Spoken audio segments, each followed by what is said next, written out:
রুহুল আমিন ভাই, যখন আমরা দোয়া করি তখন আমরা ওসিলা ধরি। কি ধরি? ওসিলা ধরি। কি ধরি? পীর সাহেবের ওসিলা ধরি, যে আল্লাহ তুমি অমুক পীরের ওসিলায় আমার যাবতীয় গুনাহ ক্ষমা করে দাও। আমি তখন জিজ্ঞেস করলাম, ভাইজান কেন আপনি ওসিলা ধরেন মাঝখানে? উনি তখন বলছে, দেখেন আমি পাপিষ্ট বান্দা, অনেক পাপ করেছি, অজস্র পাপ করেছি, এত পাপ করেছি, আমি যদি আল্লাহর কাছে ক্ষমা চাই আল্লাহ আমাকে ক্ষমা করবে না। এই জন্য আমি একজন নেককার পরেজগার পীর সাহেবকে ধরেছি, পীর সাহেবের ওসিলা দিয়ে আল্লাহর কাছে চাইলে আল্লাহ ক্ষমা করে দিবে। ভাই এই কথা সমাজে প্রচলিত আছে না নাই? অজস্র মানুষ মনে করে যে আপনি গুনাহগার, পাপিষ্ট, অনেক পাপ করেছেন, আল্লাহর কাছে যদি ক্ষমা চান আল্লাহ সরাসরি ক্ষমা করবে না, বরং একজন বুজুর্গ ব্যক্তির কাছে গিয়ে হয়তোবা তার কাছ থেকে অথবা তার নাম নিয়ে আল্লাহর কাছে ক্ষমা চাইতে হবে, নচেত আপনার কোনো নাজাত নেই, কোনো ক্ষমা নেই। এটা বাংলা ভাষাভাষী মানুষ আমরা মুসলিমরা এটা আমরা বিশ্বাস করি। যখন এই কথা ওই ভাইজান বলছিলেন তখন আমি বললাম, ভাইজান আপনি কত বড় পাপ করেছেন, কত বড় পাপ করেছেন, কত অন্যায় করেছেন। শয়তানের চাইতে কি আপনি খারাপ? ইবলিশ শয়তানের চাইতে কি আপনি খারাপ? বলছে আপনি আমাকে এমন ভাবে বলছেন কেন? ইবলিশ শয়তানের চাইতে কেউ কি খারাপ আছে? আপনি বলছেন আল্লাহ নাকি আপনাকে ক্ষমা করবে না। আমরা সকলেই জানি, পবিত্র কোরআন খুলবেন, সূরা আরাফ নম্বর 7 আয়াত নম্বর 14 থেকে 28 পড়বেন, সকলেই ঘটনা জানি, আমি সেই দিকে যাচ্ছি না। প্রথম কথাটা মনে রাখেন, যখন আদম আলাইহিস সালাম ভুল করলেন, একটা খতা করলেন, আর সঙ্গে সঙ্গে আল্লাহ সুবহানাহু ওয়া তাআলা অনেক ঘটনার পরে আল্লাহর সিদ্ধান্ত চূড়ান্ত, এখন আদমকে দুনিয়াতে পাঠাবে, ইবলিশ শয়তানকে দুনিয়াতে পাঠাবে। আমরা জানি কি জানি না? অবশেষে ইবলিশ যখন দেখছে যে দুনিয়াতে তো পাঠিয়ে দিবে, আল্লাহকে বলছে, আল্লাহ তোমার কাছে আমি একটা দোয়া করব, একটা প্রার্থনা করব, একটা জিনিস চাই, দিবে? আল্লাহ বলছে, চা, তুই কি চাইবি? ভাই বন্ধু, ইবলিশ কি চেয়েছিল? কথা বলেন, কি ক্ষমতা চেয়েছিল? যে আদম সন্তানের, আপনার আমার ভাষায়, যে শিরায় শিরায় রগে রগে চলার মতো ক্ষমতা চেয়েছিল। ভাই বলুন তো, আল্লাহ এই ইবলিশ শয়তানের দোয়া কবুল করেছে কি করে নাই? আল্লাহ ইবলিশ শয়তানের দোয়া কবুল করেছে। এবার আপনাকে আমি বুঝাই, ভাইজান, আল্লাহ যদি ইবলিশ শয়তানের দোয়া কবুল করতে পারে, আপনি কত বড় পাপী, কত বড় অন্যায় করেছেন যে আল্লাহ আপনার দোয়া কবুল করবে না? আপনার এই জন্য পীর সাহেবের কাছে যেতে হয়, ইয়াকা নাবুদু, হে আল্লাহ তোমারই ইবাদত করি, ওয়া ইয়াকা নাস্তাইন, আল্লাহ তোমার কাছে সাহায্য প্রার্থনা চাই, অন্য কোনো মাধ্যম দিয়ে আপনি আল্লাহর কাছে চাইতে হবে এমনটা নয়। কিন্তু আমরা মুসলিম সমাজ এটা আমরা বেশি বেশি করে থাকি। আছে না নাই? আছে। ভাই আপনাকে শুধুমাত্র শরীয়ত আপনাকে বোঝানোর জন্য এসেছি, কোনো ঘটনা কেচ্চা কাহিনী দিয়ে আপনার কানটাকে ভালো করে জিম করার মতো, আনন্দ দেওয়ার মতো আসি নাই। আগে এতটুকু বোঝেন, দোয়া যখন করবেন সরাসরি কার কাছে চাইবেন? কথা বলেন, আল্লাহর কাছে, মাঝখানে কোনো ভাই মাধ্যম নেই। সহিহ বুখারীতে একটা ঘটনা পড়বেন, 2219 নম্বর হাদিস, রিয়াদুস সালিহিন 13 নম্বর হাদিস, কিতাবুত তওবা, মানে তওবা অধ্যায়, ইস্তিগফার অধ্যায়। আল্লাহ নবী বলছেন, বনী ইসরাইলের একজন ব্যক্তি, সে 99 জন মানুষকে হত্যা করেছে। কয়জন? 99 জন মানুষকে হত্যা করে একজন ইহুদি আলেমের কাছে গিয়েছে। যাওয়ার পরে বলছে ইহুদি আলেমকে, এই মুহূর্তে আমি 99 জন মানুষকে হত্যা করেছি, আমার কি কোনো ক্ষমা আছে? ইহুদি আলেমটা বলছে, ওরে বাবা, 99 জন মানুষকে হত্যা করবার ক্ষমা?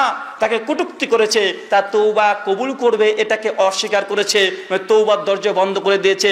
সঙ্গে ওই ব্যক্তি, খুনি ব্যক্তি তখন বলছে, আল্লাহ যদি আমাকে ক্ষমা নাই করে তো বেচার তোরও বেঁচে থেকে লাভ নেই, ওকেও মেরে দিয়েছে। কয়টা হলো? 100 সেঞ্চুরি, একদম 100 গানা হয়ে গেছে। আবার হাঁটতে শুরু করেছে, যেতে যেতে যেতে যেতে দেখছে একজন আবেদ, একজন ব্যক্তি, সে ওখানে বসে দাঁড়িয়ে আছে, অথবা জিকির আজকার করছে, অথবা সেখানে ইবাদতে মগ্ন আছে। সঙ্গে সঙ্গে খুনি ব্যক্তি চলে গেছে, ওকে গিয়ে বলছে, এই মুহূর্তে আমি 100 জন মানুষকে হত্যা করেছি। কতজন? 100 জন মানুষকে হত্যা করেছি। বলেন তো, আপনার রব, আপনার প্রতিপালক আল্লাহ, তিনি কি আমাকে ক্ষমা করবেন? যখন এই কথা বলেছে, ওই ব্যক্তি তখন, আলিম ব্যক্তি তখন বলছে যে আল্লাহ সুবহানাহু ওয়া তাআলা গাফুরুর রহিম, আল্লাহ ক্ষমা করতে পছন্দ করে, আল্লাহ এটাই পছন্দ করে, আল্লাহর কাছে যদি ক্ষমা চাও অবশ্যই তোমাকে ক্ষমা করবে। যখন ওই ব্যক্তি আশ্বস্ত করেছে এই খুনিটাকে, সঙ্গে সঙ্গে ওই ব্যক্তিকে দুটো পরামর্শ দিয়েছে। এক, ওই দিকে যাবে না, মানে তুমি তোমার গ্রামের ফিরে যাবে না, ওটা খুব খারাপ জায়গা। 2, সামনে একটা গ্রাম আছে, ওই গ্রামে চলে যাও, ওখানে সমস্ত মানুষ ভালো আছে, ওরা জিকির আজকার করে, ওরা ওইখানে ইবাদতে মগ্ন থাকে, ওই এলাকাতে আজ থেকে বসবাস করবে। যখন এই কথা বলেছে, এই খুনি ব্যক্তি তওবা এখনো করেনি, শুধু অনুতপ্ত হয়েছে, না আমার তওবা করা উচিত। কি বলেন তো ভাই? এখন মুখ দিয়ে তওবা করে নাই, হাদিসে নেই যে তিনি তওবা করেছিলেন, শুধুমাত্র সেই অন্তর থেকে অনুতপ্ত হয়েছে, আমার তওবা করা উচিত। সে নেক নিয়াত ছিল, সংসার রাস্তাতে হাঁটতে শুরু করে চলে যাচ্ছে, ওই গ্রামে যাবে, ওখানে গিয়ে সে বাকি জীবনটাকে অতিবাহিত করবে। যেতে যেতে মাঝখানে ফেরেশতা মালিকুল মত, আপনার ভাষায় আজরাইল ফেরেশতা, মৃত্যুর ফেরেশতা এসে তার রুহটাকে কবজ করে নিয়েছে, মানে মারা গেছে, মৃত্যু ঘটে গেছে একদম পথের মধ্যে। একটু পর আরো দুজন ফেরেশতা চলে এসেছে, একজন রহমতের ফেরেশতা আর একজন আযাবের ফেরেশতা।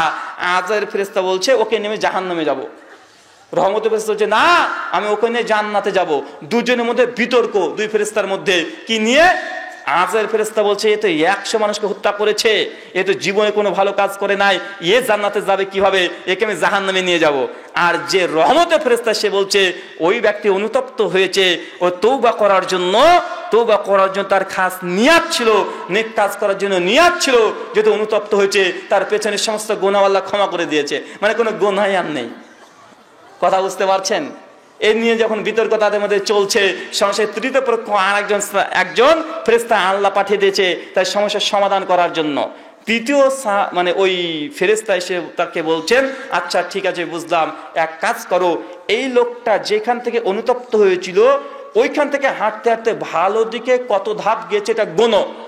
যদি ভালো ধাপ যদি বেশি হয়ে যায় তো সে জান্নাতে যাবে, আর যদি ভালো ধাপটা যদি কম হয়ে যায় তাহলে সে জাহান্নামে যাবে। এখন কতটা ভালো রাস্তায় গিয়েছে এতটুকু মাপো। মুসনাদে আহমদের আরেকটু যোগ হয়েছে হাসান সনদে, ওই ব্যক্তির ওই যখন মানে মাপতে শুরু করেছে ফেরেশতারা, মাপতে মাপতে দেখছে 1 বিঘত ভালো রাস্তার দিকে চলে গেছে। 1 বিঘত, কত বিঘত? 1 বিঘত। সুনান দারিকুতনিতে আরেকটা অংশ এসেছে, সে নাকি বুকে চাপড়া দিয়ে হাসরাতে হাসরাতে একটু আরেকটু এগিয়ে গেছে, এই অংশটুকু দুর্বল, এই অংশটুকু সঠিক নয়, তবে সে 1 বিঘত আগে এগিয়ে গিয়েছে। সর্বশেষ সিদ্ধান্ত এটা হচ্ছে যে ওই ব্যক্তি কোথায় যাবে? কথা বলেন, জান্নাত যাবে। ভাই বলেন তো, একজন মানুষ 100 জন মানুষকে হত্যা করেছে, তারপরে আল্লাহ যে তওবা করার কারণে, অনুতপ্ত হওয়ার কারণে আল্লাহ যদি ক্ষমা করে দেন, তবে আপনি কত বড় পাপী যে আল্লাহ আপনাকে ক্ষমা করবে না। এই জন্য আপনাকে পীরের কাছে যেতে হবে, পীরের বাড়িতে যেতে হবে, হাদিয়া নিয়ে যেতে হবে, পীর সাহেব যা বলবে তাই শুনতে হবে। ভাই আমাদের সমাজে আছে না নাই? আছে। অনুতপ্ত হলেই, আল্লাহর কাছে তওবা করলেই আল্লাহ সুবহানাহু ওয়া তাআলা গ্রহণ করেন, কবুল করেন, আল্লাহ খুশি হয়ে যায়। ইস্তেগফার পাঠ করেন, আল্লাহ নবী প্রতিদিন 70 থেকে 100 বার ইস্তেগফার পাঠ করত। কতবার? 70 থেকে 100 বার তওবা পাঠ করতো, ইস্তেগফার পাঠ করতো। গুনাহ করেন চাই না করেন, এটা আপনাকে করতে হবে। আপনার অন্তর দ্বারা যদি কোনো গুনাহ হয়ে যায় আল্লাহ ক্ষমা করবেন কি করবেন না? এই জন্য পীরের বাড়িতে যেতে হয় না যে আপনি পাপ করেছেন, পাপের খেয়াও করার জন্য। পাপের খেয়াও বলে কিছু হবে না, পকেট থেকে আপনার পয়সা খসবে। কি খসবে? পীরের বাড়িতে গেলে পাপ ক্ষয় হয় না, কি হয়? পয়সা ক্ষয় হয়, টাকা পয়সা ক্ষয় হয়, গরু ছাগল ক্ষয় হয়। আছে না নাই? কথা বলেন। আমি কারো বিরুদ্ধে বলছি না ভাই, কারো বিরুদ্ধে বলছি যদি মনে করেন যে আপনাদের বিরুদ্ধে বলছি না, শুধুমাত্র আপনাকে এতটা বোঝানোর চেষ্টা করছি, সত্য ইসলামটাকে বুঝতে হবে। আমাদের সমাজে অধিকাংশ ক্ষেত্রে আমরা মিথ্যা ইসলাম চর্চা করি কেন? 1 আবেগ দিয়ে, আর 2 আমরা মনে করি না ভালো কাজ একটু বেশি করলে বা খারাপ কি। সালাত মানে আল্লাহর সঙ্গে বান্দার ডাইরেক্ট কানেকশন। সালাতের দ্বিতীয় অর্থ হচ্ছে ক্ষমা। কি বললাম? ক্ষমা। যদি কোনো গুনাহ করে থাকেন, পাপ করে থাকেন, আপনাকে কি করতে হবে? সালাত আদায় করতে হবে, নামাজে দাঁড়াতে হবে। কিসে দাঁড়াতে হবে? নামাজে দাঁড়াতে হবে। নামাজে দাঁড়ালে আল্লাহ সুবহানাহু ওয়া তাআলা আপনার পাপ ক্ষমা করবে। কিভাবে? সহিহ মুসলিম কিতাবুত তাহারাত হাদিস নাম্বার 1800, আবু হুরায়রার কাছে একজন সাহাবী এসে বলছে, আবু হুরায়রা আমাকে ওযু সম্পর্কে বলুন। কি সম্পর্কে? ওযু। ভাই আমরা ওযু করি কি করি না? আমরা ওযু করি। আল্লাহ নবী বলছেন নামাজ 3 ভাগে বিভক্ত। 1, যার ওযু নাই তার নামাজ নাই। 2, যার রুকু নাই তার নামাজ নাই। 3, যার সিজদা নাই তার নামাজ নাই। কথা কি বুঝতে পারলেন? নামাজের ভাগ কয়টা? নামাজ 3 ভাগে বিভক্ত। 1, যার ওযু হয় নাই তার নামাজ নাই। 2, যার রুকু ভালো হয় নাই তার নামাজ নাই। 3, যার সিজদা ভালো হয় নাই তার নামাজ নাই। তো আবু হুরায়রা আল্লাহ নবীকে জিজ্ঞেস করছে, আল্লাহ নবী আগে ওযু সম্পর্কে বলুন, ওযু কিভাবে আমরা করব, ওযুর ফজিলত বলেন। আল্লাহ নবীর সঙ্গে সঙ্গে বলছেন আবু হুরায়রা কি, আবু হুরায়রা বান্দা যখন কোনো পাত্রের মধ্যে, ওযুর পাত্রের মধ্যে হাতটাকে এইভাবে চোবায়, তারপর যখন হাতটাকে ধৌত করে, হাতের এই মধ্যমঙ্গলি থেকে শুরু করে এই জেরা পর্যন্ত এতদূর যখন ধৌত করে, বান্দা হাত দিয়ে যত পাপ করেছে, গুনাহে সাগিরা ছোট ছোট যত পাপ করেছে, আল্লাহ সুবহানাহু ওয়া তাআলা ওযুর পানি দিয়ে সমস্ত পাপকে ধুয়ে মুছে একদম ছাপ করে দেয়। ভাই ওযু, যদি আপনি গুনাহ ক্ষমা পেতে চান, যদি মনে করেন না গুনাহ হয়েছে, আপনি ক্ষমা চাইবেন, কি করতে হবে কথা বলেন? অজু করতে হবে, কারণ অজু করলে আপনার এই হাত দ্বারা যত পাপ করেছেন সমস্ত পাপ আল্লাহ সুবহানাহু ওয়া তাআলা অজুর পানি দিয়ে একদম ঝরিয়ে গড়িয়ে একদম পরিষ্কার করে দেয়। মানে সালাতের পূর্বে আল্লাহ চায় যে বান্দা যত গুনাহ করেছে সমস্ত গুনাহ থেকে আগে সেই জন্য পবিত্র হয়। কথা বুঝতে পারলেন? মানে আমরা অধিকাংশ সময়তে নামাজ পড়ি কিন্তু আমাদের মনটা আমাদের অন্তরে থাকে না, মন শুধু এই দিক ওই দিক চলে যায়। আছে না নাই? আছে। কেন বলেন তো? নিজে জানি না যে নামাজ পড়ছি, কেন পড়ছি আর কি জন্য পড়ছি। আপনি কালকে অজু করার সময় শুধু এতটা মনে করেন তো যে আমি অজু করছি, আমার গুনাহগুলো ঝরে যাচ্ছে, বা অজু করতে মজা লাগবে কি লাগবে না? কথা বলেন। যদি আপনি এটা যদি স্মরণ করেন যে আমি অজু করছি আর হাত দিয়ে যত পাপ করেছি আল্লাহ ক্ষমা করে দিচ্ছে, ঝরিয়ে দিচ্ছে, অজুর পানির সঙ্গে গড়ে গড়ে চলে যাচ্ছে, বা বলুন তো অন্তরে একটা তৃপ্ততা আসবে কি আসবে না? আসবে। শুধু এতগুলোকে মনে রাখবেন, ইনশাআল্লাহ ইবাদত যে কত মিষ্টি জিনিস, আল্লাহর ইবাদত করলে কত যে আনন্দ হয় অন্তরের, এই অন্তরের আনন্দটাও একসঙ্গে পেয়ে যাবেন। ভাই বলুন তো আমরা হাত দিয়ে অন্যায় করি কি করি না? কথা বলেন। হাত দিয়ে অন্যায় হয় কি হয় না? আমরা হাত দিয়ে অন্যায় করি। পৃথিবীর এমন কোনো অন্যায় পাপ নাই যেটা হাত দ্বারা করা যায় না। আমাদের কাছে একটা মোবাইল থাকে, থাকে কি থাকে না? এই মোবাইলটার নাম হচ্ছে ইবলিশ, শয়তান। কি নাম?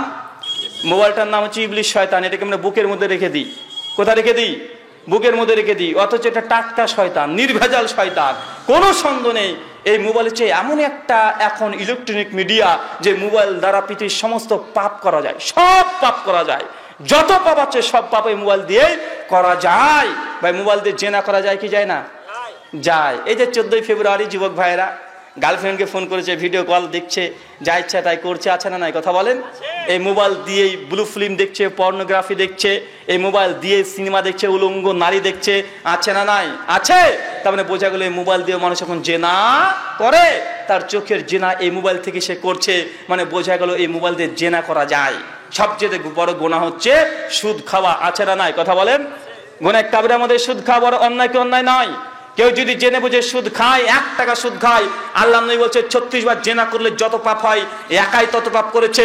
অন্য বর্ণনায় কেউ যদি 1 টাকা জেনে শুনে সুদ খায়, তাহলে নিজের মায়ের সঙ্গে জেনা করলে, নিজের মায়ের সঙ্গে শুয়ে থাকলে যত নোংরা পাপ হয় ঠিক অত পাপ তার ভাগ্যে, তার আমলনামাতে আল্লাহ লিখে দেন। তবে সুদ খেলে কত বড় যে পাপ, এটা হিসাবে নিয়ে আসতে পারবেন? কথা বলেন।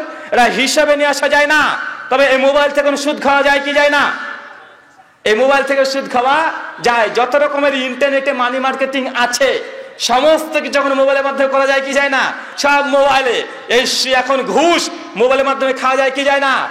মানুষ এখন টেবিলের তল দিয়ে টাকা নেয় না, যে ঘুষ নিতে চায় ওই যে বিকাশ নাম মারলে মেরে দিস, টুক করে মেরে দিচ্ছে, টিং টিং আওয়াজ, ওর ঘুষ চলে গেছে। আছে না নাই?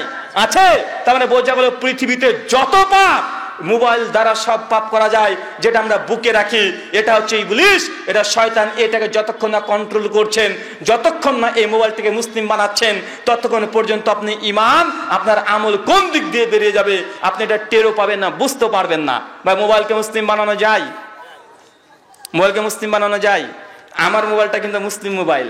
আল্লাহ নবীকে সাহাবীদেরকে বলছে যে প্রত্যেকটা মানুষের সঙ্গে একটা জিন শয়তান থাকে। কি থাকে? শয়তান থাকে। আল্লাহ নবীকে সাহাবীরা বলছে, আল্লাহ নবী আপনার কাছেও আছে? আল্লাহ নবী বলছে, জি হ্যাঁ আমার কাছেও আছে। তবে ওই শয়তানটাকে আমি দাবাত দিয়ে দিয়ে দিয়ে দিয়ে তাকে মুসলিম করে নিয়েছি। কি করে নিয়েছে? নবীর কাছে যে জিন শয়তানটা থাকতো আল্লাহ নবী তাকে দাওয়াত দিয়ে দিয়ে তাকে মুসলিম করে নিয়েছে। তা আমাদের কাছে একটা শয়তান আছে, এটা হচ্ছে শয়তানের বাচ্চা, টাটকা শয়তান। একে মুসলিম বানাতে হবে। কিভাবে? আমার এই মোবাইলটা মুসলিম। কেন মুসলিম জানেন? আপনার মোবাইল থেকে আমার মোবাইলে পার্থক্য আছে। প্রথম পার্থক্য হচ্ছে এটা, যুবক ভাইদেরকে, আমাদের বোনদেরকে বলি যে তোমাদের যদি ফেসবুক প্রোফাইল আছে, ফেসবুক আছে, ফেসবুক যদি থাকে ভাইজান আপনাদের উদ্দেশ্যে কোনো মেয়ে বান্ধবী রাখবেন না। কি রাখবেন না? মেয়ে বান্ধবী রাখবেন না। রাখতে পারেন যদি কোনো ফিতনার আশঙ্কা না থাকে। 2, কোনো মেয়ে বান্ধবী যদি আপনার ফেসবুক প্রোফাইলে থাকে কখনো কোনো পোস্টে লাভ রিয়াক্ট দিবেন না। কি দিবেন না? Love react. বোঝেন? কার কার ফেসবুক প্রোফাইল আছে একটু হাত তোলেন তো দেখি। আরে ভাই আমারও আছে, নেন হাত তোলেন। অনেকজনের আছে, মাশাআল্লাহ। তো মূল কথা হচ্ছে কোনো মেয়েদের কোনো পোস্টে গিয়ে রিয়াক্ট দেবেন না, লাভ রিয়াক্ট দিবেন না। কেন? করে শয়তান ওই লাভরি একটা যখন চোখে পড়িয়ে দিবে, ওখান থেকে একটা ফিতনার দর্জন মুক্ত হবে কি হবে না? কথা বলেন, হবে। 3 নম্বর, যত রকমের নোংরা বিভিন্ন রকমের ফেসবুক আছে, নোংরা অ্যাড আসে, নোংরা ভিডিও আসে, এই সমস্তগুলোকে ব্লক মেরে দিতে হবে। ইউটিউব যতগুলো খারাপ খারাপ জিনিস আপনার চলে আসে সামনে, সবগুলোকে ডিসলাইক করে দিতে হবে, ব্লক করে রেখে দিতে হবে, ওকে সাবস্ক্রাইব করা যাবে না। তারপর আপনার প্রথম কাজ হচ্ছে এটা, মোবাইল থেকে যত রকমের নোংরা জিনিস আছে ডিলিট ফরম্যাট করে দিতে হবে। তারপর আপনি যদি ইংরেজি ভালো জানেন, বাংলা ভালো জানেন, আরবি যদি ভালো জানেন, প্লে স্টোরে যাবেন, লিখবেন আল কোরআন ইন বাংলা। ভাই বলুন তো, একটা বাংলা আল কোরআন আসবে কি আসবে না? জি, বাংলা আল কোরআন চলে আসবে। যখনই সময় পাবেন তখনই পড়বেন, রাস্তাঘাট যেখানে ইচ্ছা। অনেক হুজুর বলে শুয়ে শুয়ে কোরআন পড়তে নেই, এই কথাটা সঠিকই নয়। যদি কোরআন আপনি তিলাওয়াত করতে চান, পড়তে চান, আপনি শুয়ে শুয়েও পড়তে পারবেন, কোনো সমস্যা নেই। তবে কোরআনকে যখন ইবাদতের জন্য পড়তে চাচ্ছেন, সেই সময় একটা রেহেলে পরে রেখে ফজরের পরে সুন্দরভাবে প্রতিদিন পড়েন। কিন্তু কোরআন তিলাওয়াত সব সময় করা যায়, যতক্ষণ না একদম আপনি মানে গোসল ফরজ হয়ে গেছে, এই মতো পরিস্থিতিতে কোরআনকে স্পর্শ শুধুমাত্র করা যায় না। কিন্তু যদি মনে করেন কোরআন পাঠ করব, পড়তে পারবেন কি পারবেন না? জি, স্বামী স্ত্রী সহবাস করেছেন, শারীরিক সম্পর্ক করেছেন, স্বামীরও এখন গোসল ফরজ, স্ত্রী এখন গোসল ফরজ। এই দুজন পারবে না কোরআনকে স্পর্শ করতে, টাচ করতে পারবে না। কি করতে পারবে না? কোরআনকে টাচ করতে পারবে না। তবে যেই সব আয়াতগুলো মুখস্থ আছে, সূরা ইখলাস মুখস্থ আছে, যদি সে চায় জিভ নড়িয়ে নড়িয়ে, ঠোঁট নাড়িয়ে নাড়িয়ে পড়বে, তবে পড়তে পারবে। কথা বুঝতে পারলেন? কোনটা পারবে না বলেন তো? এই কোরআনটাকে স্পর্শ করা যায় না, এই কোরআনটাকে হাত দিয়ে নাড়াচাড়া করা যায় না, এক জায়গা থেকে আরেক জায়গায় রাখা যায় না, মানে ডোন্ট টাচ এই কোরআনটাকে সেই সময়। তবে আপনার যে কোরআনগুলো মুখস্থ আছে, আপনার মাথার মধ্যে আছে, অন্তর আছে, ওগুলো যদি বিড় বিড় বিড় করে সারাদিন পড়তে থাকেন, কোনো সমস্যা নেই। তাই আপনাকে প্রথমে বললাম, আল কোরআন মোবাইলে অ্যাপসের মধ্যে ডাউনলোড করতে হবে। 2, বিভিন্ন হাদিসের বই অনেকগুলো পাওয়া যায়। বাংলাতে খুব সুন্দর একটা এখন অ্যাপস এসেছে, যুবক ভাইদের জন্য বলি, হাদিস বিডি বলে একটা সফটওয়্যার আছে, অ্যাপস আছে না নাই? হাদিস বিডি, ওটাকে ডাউনলোড করে নেবেন। কমপক্ষে না হলেও 50,000-এর ওপরে শুধু বাংলা হাদিস পাবেন। যারা আলেম ওলেমা আছে, তারা মাকতাবায়ে শামিলা এটা ডাউনলোড করে নেবে। 34,000 হাদিসের গ্রন্থ, ফিকহ গ্রন্থ, উসুল গ্রন্থ, তাফসীর গ্রন্থ, রিজাল শাস্ত্র ভরপুর সবগুলো আছে। ব্যবহৃত এখন আপনার মোবাইলটা মুসলিম কি মুসলিম না? জি, এখন এই মোবাইলটা মুসলিম কেন? আপনার মোবাইলে শুধু ইসলামিক বিষয় আছে। ভালো ভালো বক্তাদের আলোচনা ডাউনলোড করে রেখে দিবেন। আপনাদের তো রাজশাহীর চাঁপাইনবাবগঞ্জের বিখ্যাত বক্তা আছে শেখ আব্দুর রাজ্জাক বিন ইউসুফ, আছে না নাই? তার বক্তৃতাগুলো শোনেন, রাত্রিবেলাতে ঘুমানোর পূর্বে সূরাতুল বাকারা কানের কাছে বাজিয়ে রাখেন, দিয়ে ঘুমিয়ে যান। এখন ভাই বলেন তো, আপনার মোবাইলটা মুসলিম না মুসলিম না? মুসলিম। আপনি আগে গান শুনতেন, এখন কোরআন তিলাওয়াত শোনেন। আগে গান শুনতেন, এখন বক্তার বক্তৃতা শোনেন। এখন এই মোবাইলটা দিয়ে আপনি নেকি কামাই করছেন কি করছেন না? করছেন। আপনাকে এই জন্যই বললাম, প্রথম সলাত মানে হচ্ছে দোয়া, 2 সলাত মানে হচ্ছে ক্ষমা, মানে যখন সালাত আদায় করবেন আল্লাহ আপনাকে ক্ষমা করে দিবে। সেই মুসলিমের 28 নম্বর হাদিসের শেষ অংশ, বান্দা যখন আল্লাহ সুবহানাহু ওয়া তাআলার জন্য সে রুকু করে, তার হাঁটুর উপর থেকে যত পাপ আছে সমস্ত পাপ আল্লাহ সুবহানাহু ওয়া তাআলা একদম কাঁধের উপরে জমে দেয়। কোথায়? কাঁধে। কিছু বর্ণনা আছে মাথাতে জমে দেয়। তারপর যখন সিজদা করে, যত পাপ আছে প্রত্যেক সিজদার মাধ্যমে আল্লাহ সুবহানাহু ওয়া তাআলা সব ঝরিয়ে গড়িয়ে দেয়। সালাত মানে ক্ষমা। বান্দা অন্যায় পাপ করবে, গুনাহ করবে, এটাই ঠিক। আল্লাহর নবী বলেন, কুল্লু বানি আদম খাত্তাউন, প্রত্যেক আদম সন্তান ভুলকারী, তারা ভুল করবেই। সুনান তিরমিজি 2699 নম্বর হাদিস, আদম সন্তান ভুল করবে, এটাই ঠিক। আর আল্লাহ এটাও জানে, বান্দা ভুল করে করে পাহাড় সমান ভুল এর সে বইতে পারবে না। এই জন্য আল্লাহ সুবহানাহু ওয়া তাআলা দিয়েছে অজু, অজু দিয়ে ভুলগুলো পাপগুলোকে তুমি ধুয়ে দাও, এরপর সালাতে দাঁড়াও। আর যত পাপ আছে সমস্ত পাপ আল্লাহ ক্ষমা করতে চান। সালাত মানে হচ্ছে ক্ষমা। 3 নাম্বার আর একটা বিষয়, সালাতের আর একটা অর্থ হচ্ছে, সালাত মানে আল্লাহর পক্ষ থেকে রহমত। কি বললাম? আল্লাহর পক্ষ থেকে রহমত। যদি কোনো বিপদে পড়ে যান, বিপদে পড়ার সঙ্গে সঙ্গে আপনাকে নামাজে দাঁড়াতে হবে। আল্লাহ নবীকে সাহাবীরা বলছে, আল্লাহ নবী আমাদের এলাকায় বৃষ্টি হয় না, কি করব? আল্লাহ নবী বলছে, চলো যাই নামাজ পড়ি। আল্লাহ নবী মৃত্যুবরণ করেছে, লোকটা মারা গেছে, কিভাবে কি করব? বলছে, চলো জানাজার নামাজ পড়ি। আল্লাহ রাসূল খুব ভয়, কি করব? সলাতুল খাউফ, ভয়ের নামাজ পড়ো। বা আছাড়া নাই, কথা বলেন। মানে যাই আছে, নবী সূর্যগ্রহণ চন্দ্রগ্রহণ কি করব, তবু তুমি নামাজ পড়ো। মানে যত রকমের সমস্যা সমাধান কিসে আছে? কথা বলেন। সমস্যা হলে সমাধান আছে কোথায়? সমস্যা হলেই নামাজে দাঁড়াতে হবে। এটা আল্লাহর নবীর একটা সুন্নাত নয় শুধু, এটা আপনার জন্য অবধারিত একটা বিধান।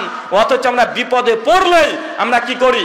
ধরেন আপনার ছেলে কাজ করছে এখন কুষ্টিয়াতে, রাজমিস্ত্রি কাজ করে আপনার সন্তান, কুষ্টিয়াতে গেছে কাজ করতে, সঙ্গে সঙ্গে ফোন এসেছে হঠাৎই, বলছে আপনার ছেলে 5 তলা বিল্ডিং থেকে পড়ে গেছে। এই কথা শুনে আপনি বাপ আপনি মা একদম কাঁদতে কাঁদতে ছুটতে রাস্তা দিয়ে চলে যাচ্ছেন। ভাই বলুন তো, আপনি কাঁদতে ছুটতে রাস্তায় গিয়ে আপনার ছেলের 5 পয়সা উপকার করতে পারবেন না? আপনার করা দরকার কি ছিল বলেন তো? যখন এই খবরটা শুনবেন তখন ইন্নালিল্লাহ পড়ার পরে সঙ্গে সঙ্গে ওযু করে 2 রাকাত নামাজে দাঁড়িয়ে যান।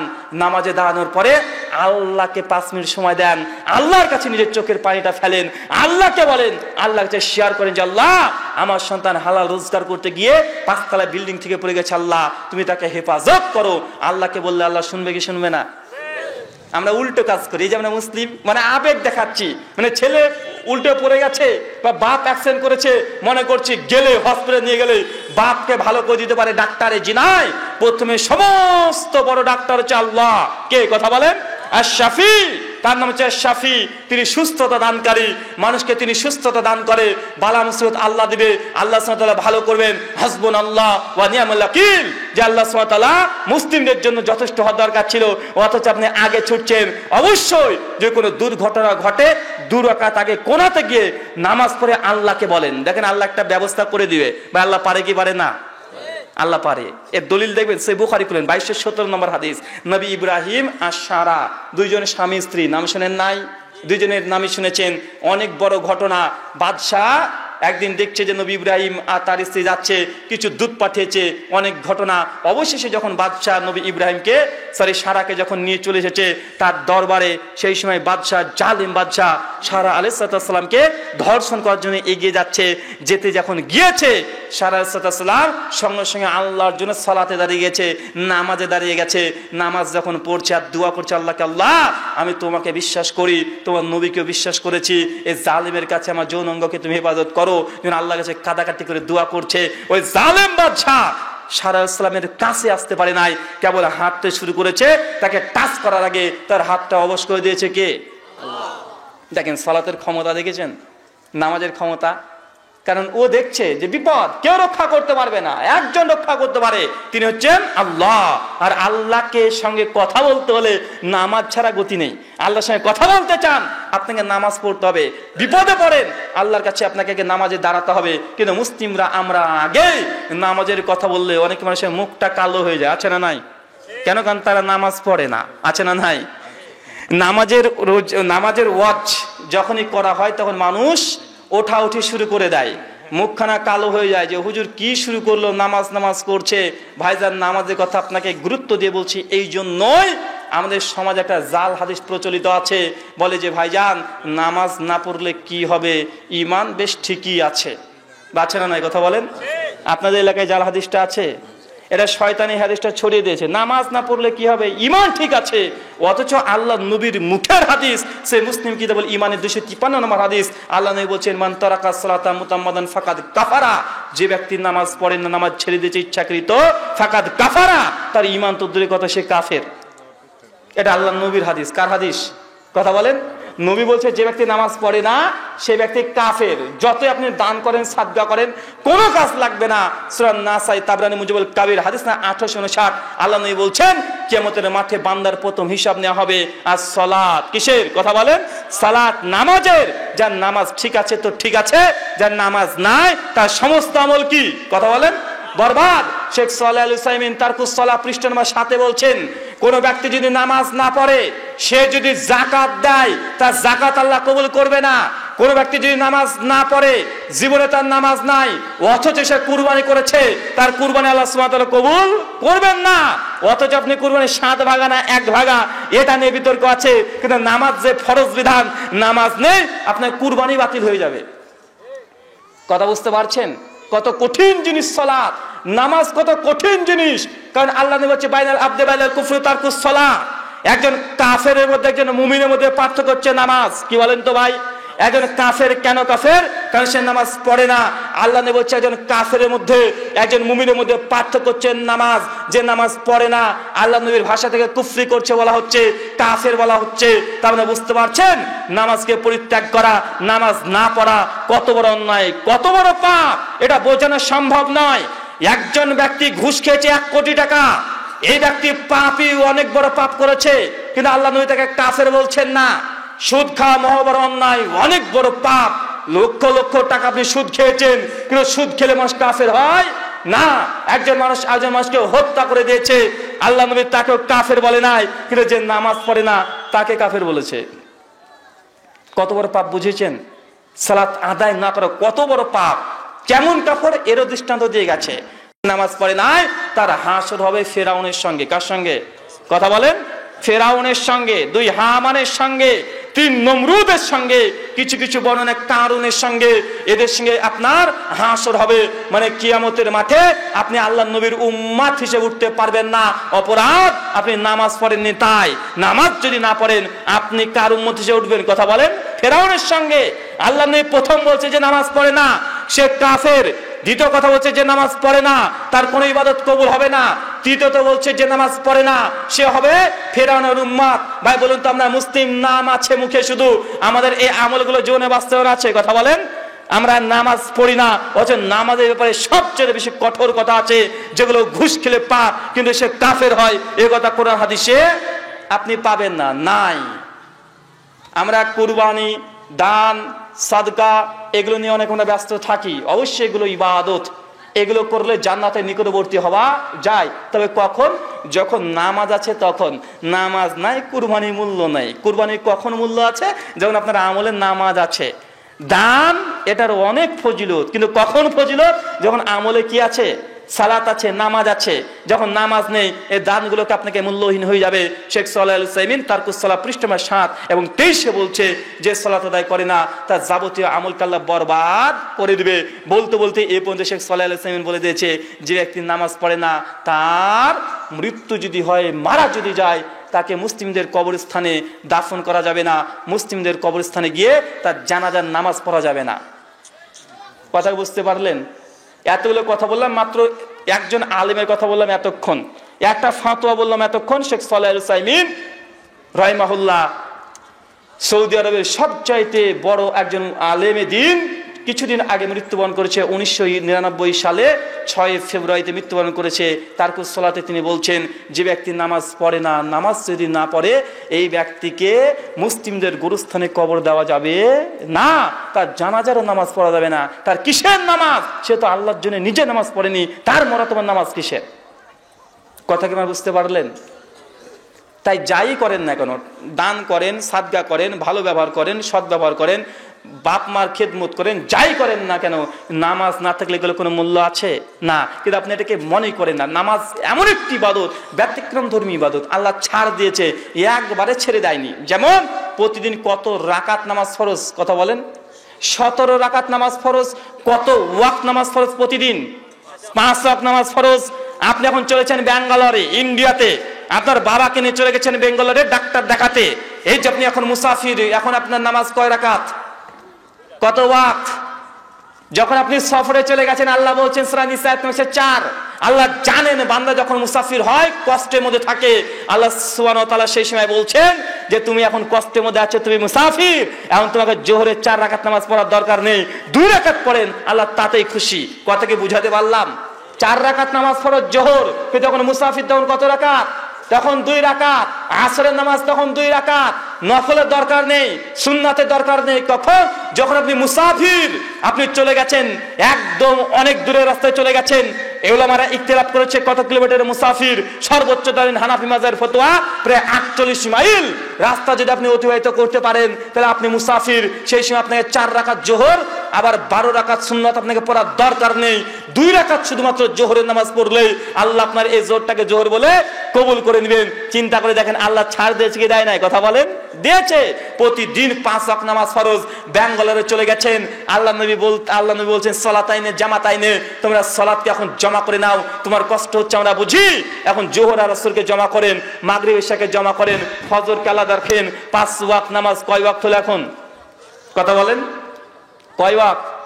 5 ওয়াক্ত নামাজ এখন 3 ওয়াক্ত। কখন বলেন তো? যখন আপনি মুসাফির আছেন, যখন অনেক দূরে চলে গেছেন, তখন সালাতাইনে জামাতাইনে নামাজকে জমা করতে হয়। জমা করার সিস্টেম কি? জোহরকে আসরের ওয়াক্তে নিয়ে আসেন, অথবা আসরকে জোহরের ওয়াক্তে নিয়ে যান, অথবা মিডিল ওয়াক্তে নিয়ে আসেন। একসঙ্গে জোহর এবং আসর পড়বেন। 2 মাগরিব এশাকে একসঙ্গে তখন পড়তে পারবেন। ফজরকে আলাদা রাখবেন। নামাজ ছিল 5 ওয়াক্ত, এখন কয় ওয়াক্ত? 3 ওয়াক্ত। কেন? আল্লাহ জানে বান্দা এখন কষ্টে আছে, ব্যাঙ্গালোরে চলে গেছে, কোথায় কোথায় চলে গেছে, বান্দার কষ্ট হবে। আল্লাহ চান না যে বান্দাকে কষ্ট করে সালাত আদায় করাতে, তাই জন্য আল্লাহ 5 ওয়াক্ত নামাজকে 3 ওয়াক্ত করে দিয়েছে। আল্লাহ ছাড় দিয়েছে, একবারে ছেড়ে দেয় নাই। সে বুখারী 1170 নম্বর হাদিস। নামাজ পড়তে হলে দাঁড়িয়ে পড়তে হয়, কি হয় না? দাঁড়িয়ে পড়তে হয়। আল্লাহ নবী ছাড় দিচ্ছে, দেখেন দাঁড়িয়ে নামাজ পড়তে হয়। যদি সমস্যায় দাঁড়াতে পারেন না, মাজায় খুব ব্যথা, চাচার মাজায় হতে পারে অনেক ব্যথা বয়স্কর কারণে, আল্লাহ নবী বলছে বসে বসে নামাজ পড়ো। বসারও সমস্যা, বসতে পারছেন না, বসার সমস্যা, একদম অ্যাকশন করেছেন, হাত পা ভেঙে গেছে, আল্লাহ নবী বলছেন শুয়ে শুয়ে নামাজ পড়ো। শুয়ে থাকতেও পারেন না, আল্লাহ নবী বলছে ইশারা দিয়ে নামাজ পড়ো। বলেন তো আর কত ছাড় দেবে? কেন বলেন তো এত ছাড় কেন নামাজে? এত ছাড় কেন? একটাই কারণ, যে নামাজ বান্দা যদি তার প্রতি না পড়িস তুই কাফের হয়ে যাবি। এর জন্য এত ছাড়। পশ্চিম দিকে মুখ করে নামাজ পড়তে হয়, এমন এক পরিস্থিতিতে পড়ে গেছেন পশ্চিম কিন্তু বুঝতে পারছেন না, অথবা আপনাকে কাফেরা জেলখানাতে আবদ্ধ করে রেখেছে, একদম অন্ধকার ঘরের মধ্যে ফেলে রেখেছে, কেউ নেই, একটা ঘরের মধ্যে আপনি একা আছেন জেলখানাতে, কোনটা পশ্চিম আপনি জানেন না, আপনার কিবলা তখন দেখার দরকার নেই, যেটা ইচ্ছে সেটাকে আপনি কিবলা বানিয়ে আপনি নামাজ পড়তে শুরু করে দেন। কথা আমার বুঝতে পারছেন? কিবলারও তখন দরকার নেই। এমন হচ্ছে ইসলামের বিধান। পবিত্র কোরআন এবং হাদিস খুলেন, সেই তারগিব হাদিস না 388-তে আল্লাহ নবী তিনি বলছেন, কোন বান্দা যখন জিহাদের ময়দান আছে, যুদ্ধের ময়দান আছে, শত্রুপক্ষ তাড়ছে আপনাকে, আপনি মুজাহিদ, আপনি তরবারি নিয়ে ছুটছেন, সেই সময়তে যদি আপনাকে শত্রুপক্ষ তাড়ে, জিহাদের ময়দানে নামাজের ওয়াক্ত যদি চলে আসে, দৌড়তে দৌড়তে দৌড়তে হতে আপনাকে নামাজ পড়তে হবে। মানে আপনি দৌড়ছেন তরবারি নিয়ে, আর আল্লাহু আকবার বলে নামাজ পড়তে হবে আর দৌড়তে হবে। ওই সাথে রুকু সিজদা ওইভাবে করার নেই, শুধুমাত্র ইশারা করে দেন, রুকু হয়ে যাবে, ইশারা করে দেন, সিজদা হয়ে যাবে। জিহাদের ময়দানেও আপনার জন্য নামাজকে আল্লাহ মাফ করেন নাই মুসলিম উম্মাহ। তারপরেও ঘুমিয়ে ঘুমিয়ে রাতটাকে কাটিয়ে দিচ্ছে, কাজে কাজে জোহরটাকে ফাঁকি দিয়ে চলে যাচ্ছে, আজান শুনছে, মসজিদ থেকে আসছে না, অথচ সালাতের বিধান। যুদ্ধের ময়দানে শত্রুপক্ষ আপনাকে অস্ত্র যদি ধারণ করে, যদি নামাজের ওয়াক্ত শেষ মুহূর্ত হয়ে যায়, ওই সময়তেও আল্লাহু আকবার তাকবীর দিয়ে দৌড়তে হবে আর নামাজ পড়তে হবে, তবু আপনাকে নামাজ পড়তে হবে। একটা সমস্যা আমাদের মধ্যে আছে, মসজিদে গেলে দেখা যায় 10-12টা চেয়ার আছে না নাই? চেয়ারে বসে নামাজ পড়া আছে না নাই? চেয়ারে নামাজ পড়া জায়েজ না না জায়েজ? কথা বলেন।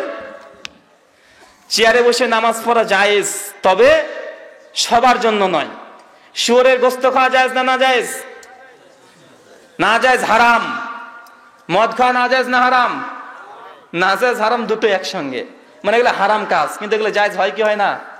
সূরা বাকারা 173। যখন কিছুই নাই, এখন শুয়োরের 2-1 পিস গোশত খেয়ে আপনাকে বাঁচতে হবে, কিছু নেই, খাবার কিচ্ছু নেই, মরো মরো ভাব, সেই সময় হারাম জিনিসটা তাৎক্ষণিকের জন্য কি হয়?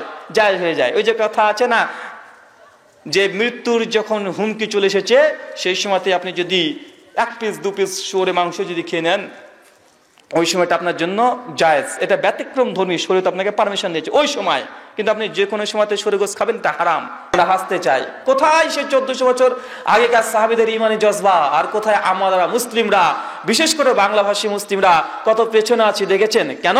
কারণ আমরা ধর্মটাকে মনে করছি আমরা আনন্দের জিনিস। ভাই, ধর্ম আনন্দের জিনিস নয়।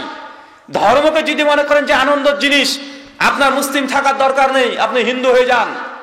ইসলাম এত সূক্ষ্ম বিষয়, এত সূক্ষ্ম বিষয়, শুধুমাত্র শব্দের পরিবর্তনের কারণে জায়েজ না জায়েজ হয়ে যায়। কথা বুঝতে পারছেন? একটা শব্দের কারণে জায়েজ না জায়েজ হয়ে যায়। আর আপনি যদি মনে করেন ইসলাম ধর্মটা থাকবেন, আপনি এনজয় করবেন, ফুর্তি করবেন, এটা ইসলাম নয়। বরং আপনাকে হিন্দু হয়ে যাওয়ার দরকার, খ্রিস্টান হওয়ার দরকার, কারণ হিন্দু এবং খ্রিস্টান ধর্মে বাধা নিষেধ কিছু নেই। আপনি যাই করেন না কেন, বছরে একদিন দুর্গাপুজোর সময়তে আপনি 3-4 দিন চলে যাবেন, মণ্ডপে মণ্ডপে ঘুরবেন, আপনাকে মানুষ দেখে বলবে হিন্দু। পরের দিন দুর্গাপুজো বিসর্জন হওয়ার পরে তার জীবন আর কোনো আমল নেই, কোনো কর্ম নেই, আছে? একজন হিন্দুকে যদি বলা হয় যে পানি থেকে পানি খান, তো কিন্তু খাবে। কিভাবে বলেন তো? ও দাঁড়িয়ে আছে না বসে আছে না শুয়ে আছে না ডিগবাজি মারছে, এটা দেখার দরকার নেই। পিপাসা পেয়েছে, ডক ডক ডক ডক করে খেয়ে নিবে। একজন খ্রিস্টান যদি তার পিপাসা পায়, সেই সঙ্গে সঙ্গে নিয়ে সঙ্গে খেয়ে তার তৃপ্ততা নিবারণ করবে। কিন্তু আপনি মুসলিম, আপনি পারবেন? একজন মুসলিম যে নিজেকে মুসলিম দাবি করবে, এক গ্লাস পানিও নিজের ইচ্ছে মতো খেতে পারে না। কারণ ইসলাম প্রত্যেকটা জায়গাতে নীতিমালা আছে। শুধু পানি পান করতে গেলে কমপক্ষে 5 থেকে 7খানা বিধান আপনার উপরে আরোপ হয়ে যায়। এই ধর্মটা যেমন তেমন জিনিস নয়, অট্টহাসি করে উড়িয়ে দিবেন, আপনি এনজয় করতে আসবেন, এমন যদি মানসিকতা নিয়ে আসেন, অবশ্যই পরকাল আপনার এই মাজলিসের মাধ্যমে কিছু উপকার করা যাবে না। পয়েন্ট নম্বর 2, যদি মনে করেন, বিশেষ করে বাঙালি আমরা যারা আছি মুসলিম, বাঙালি মুসলিম, আমরা মূলত কে কথা বলছে এটাকে গুরুত্ব দিই না, বরং আমরা তাকে গুরুত্ব দিই যে কত সুন্দর করে আলোচনা করছে। আমরা সেটাই গুরুত্ব দিই যে বক্তার জনপ্রিয়তা কত আছে, এই বক্তার কতজন লোক তার আলোচনা শ্রবণ করে বা আছে না নয়, কথা বলেন। আমরা মনে করি কোন বক্তাটা ভালো বলতো, যার বক্তৃতার কারণে লাখ লাখ মানুষ জমা হয়ে যায়।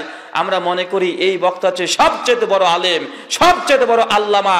আমরা মনে করি কি করি না, কথা বলেন। যার জনপ্রিয়তা বেশি, তার জনপ্রিয়তার দিকে আমরা ধাবিত হয়ে সেই জনপ্রিয় ব্যক্তি যদি কোনো মিথ্যা কথা বলে দেয় কোরআন সুন্নাহর নামে, বা কোনো জাল জয়ীফ হাদিস বলে দেয়, তারপরে আমরা সেগুলোকে মনে করি না যে এই বক্তা ভুল বলতে পারে। আছে না নয়, কথা বলেন। আছে। এই ধর্মের নামে অজস্র মিথ্যা কথা সমাজে প্রচলিত আছে, যেগুলো আলেম ওলামাদের দ্বারাই সংগঠিত হচ্ছে। এবং বড় বড় জনপ্রিয় বক্তা যাদের কথা আপনি দিন রাত 24 ঘন্টা শুনছেন, ধর্মের নামে মিথ্যা কথা বলে যাচ্ছে, আপনি তাকে মনে করছেন এই একজন বড় আলেম। কেননা আপনি চান শুধু ওই যে একটু আগে শায়েখ আলোচনা করছিল না, যে কোন হনুমানের গল্প, যে এক বগল আছে সূর্য আর আরেক বগল আছে পাহাড়, উড়ে নিয়ে চলে যাচ্ছে, এরা হিন্দুদের কেচ্চা কাহিনী। আপনারা শুনে বলবেন আরে হিন্দুরা তো টাটকা মূর্খ, এরা এইসব জিনিস বিশ্বাস করে, বগলের মধ্যে কি সূর্য রাখা যায়? আমরা মনে করি কি করি না, কথা বলেন।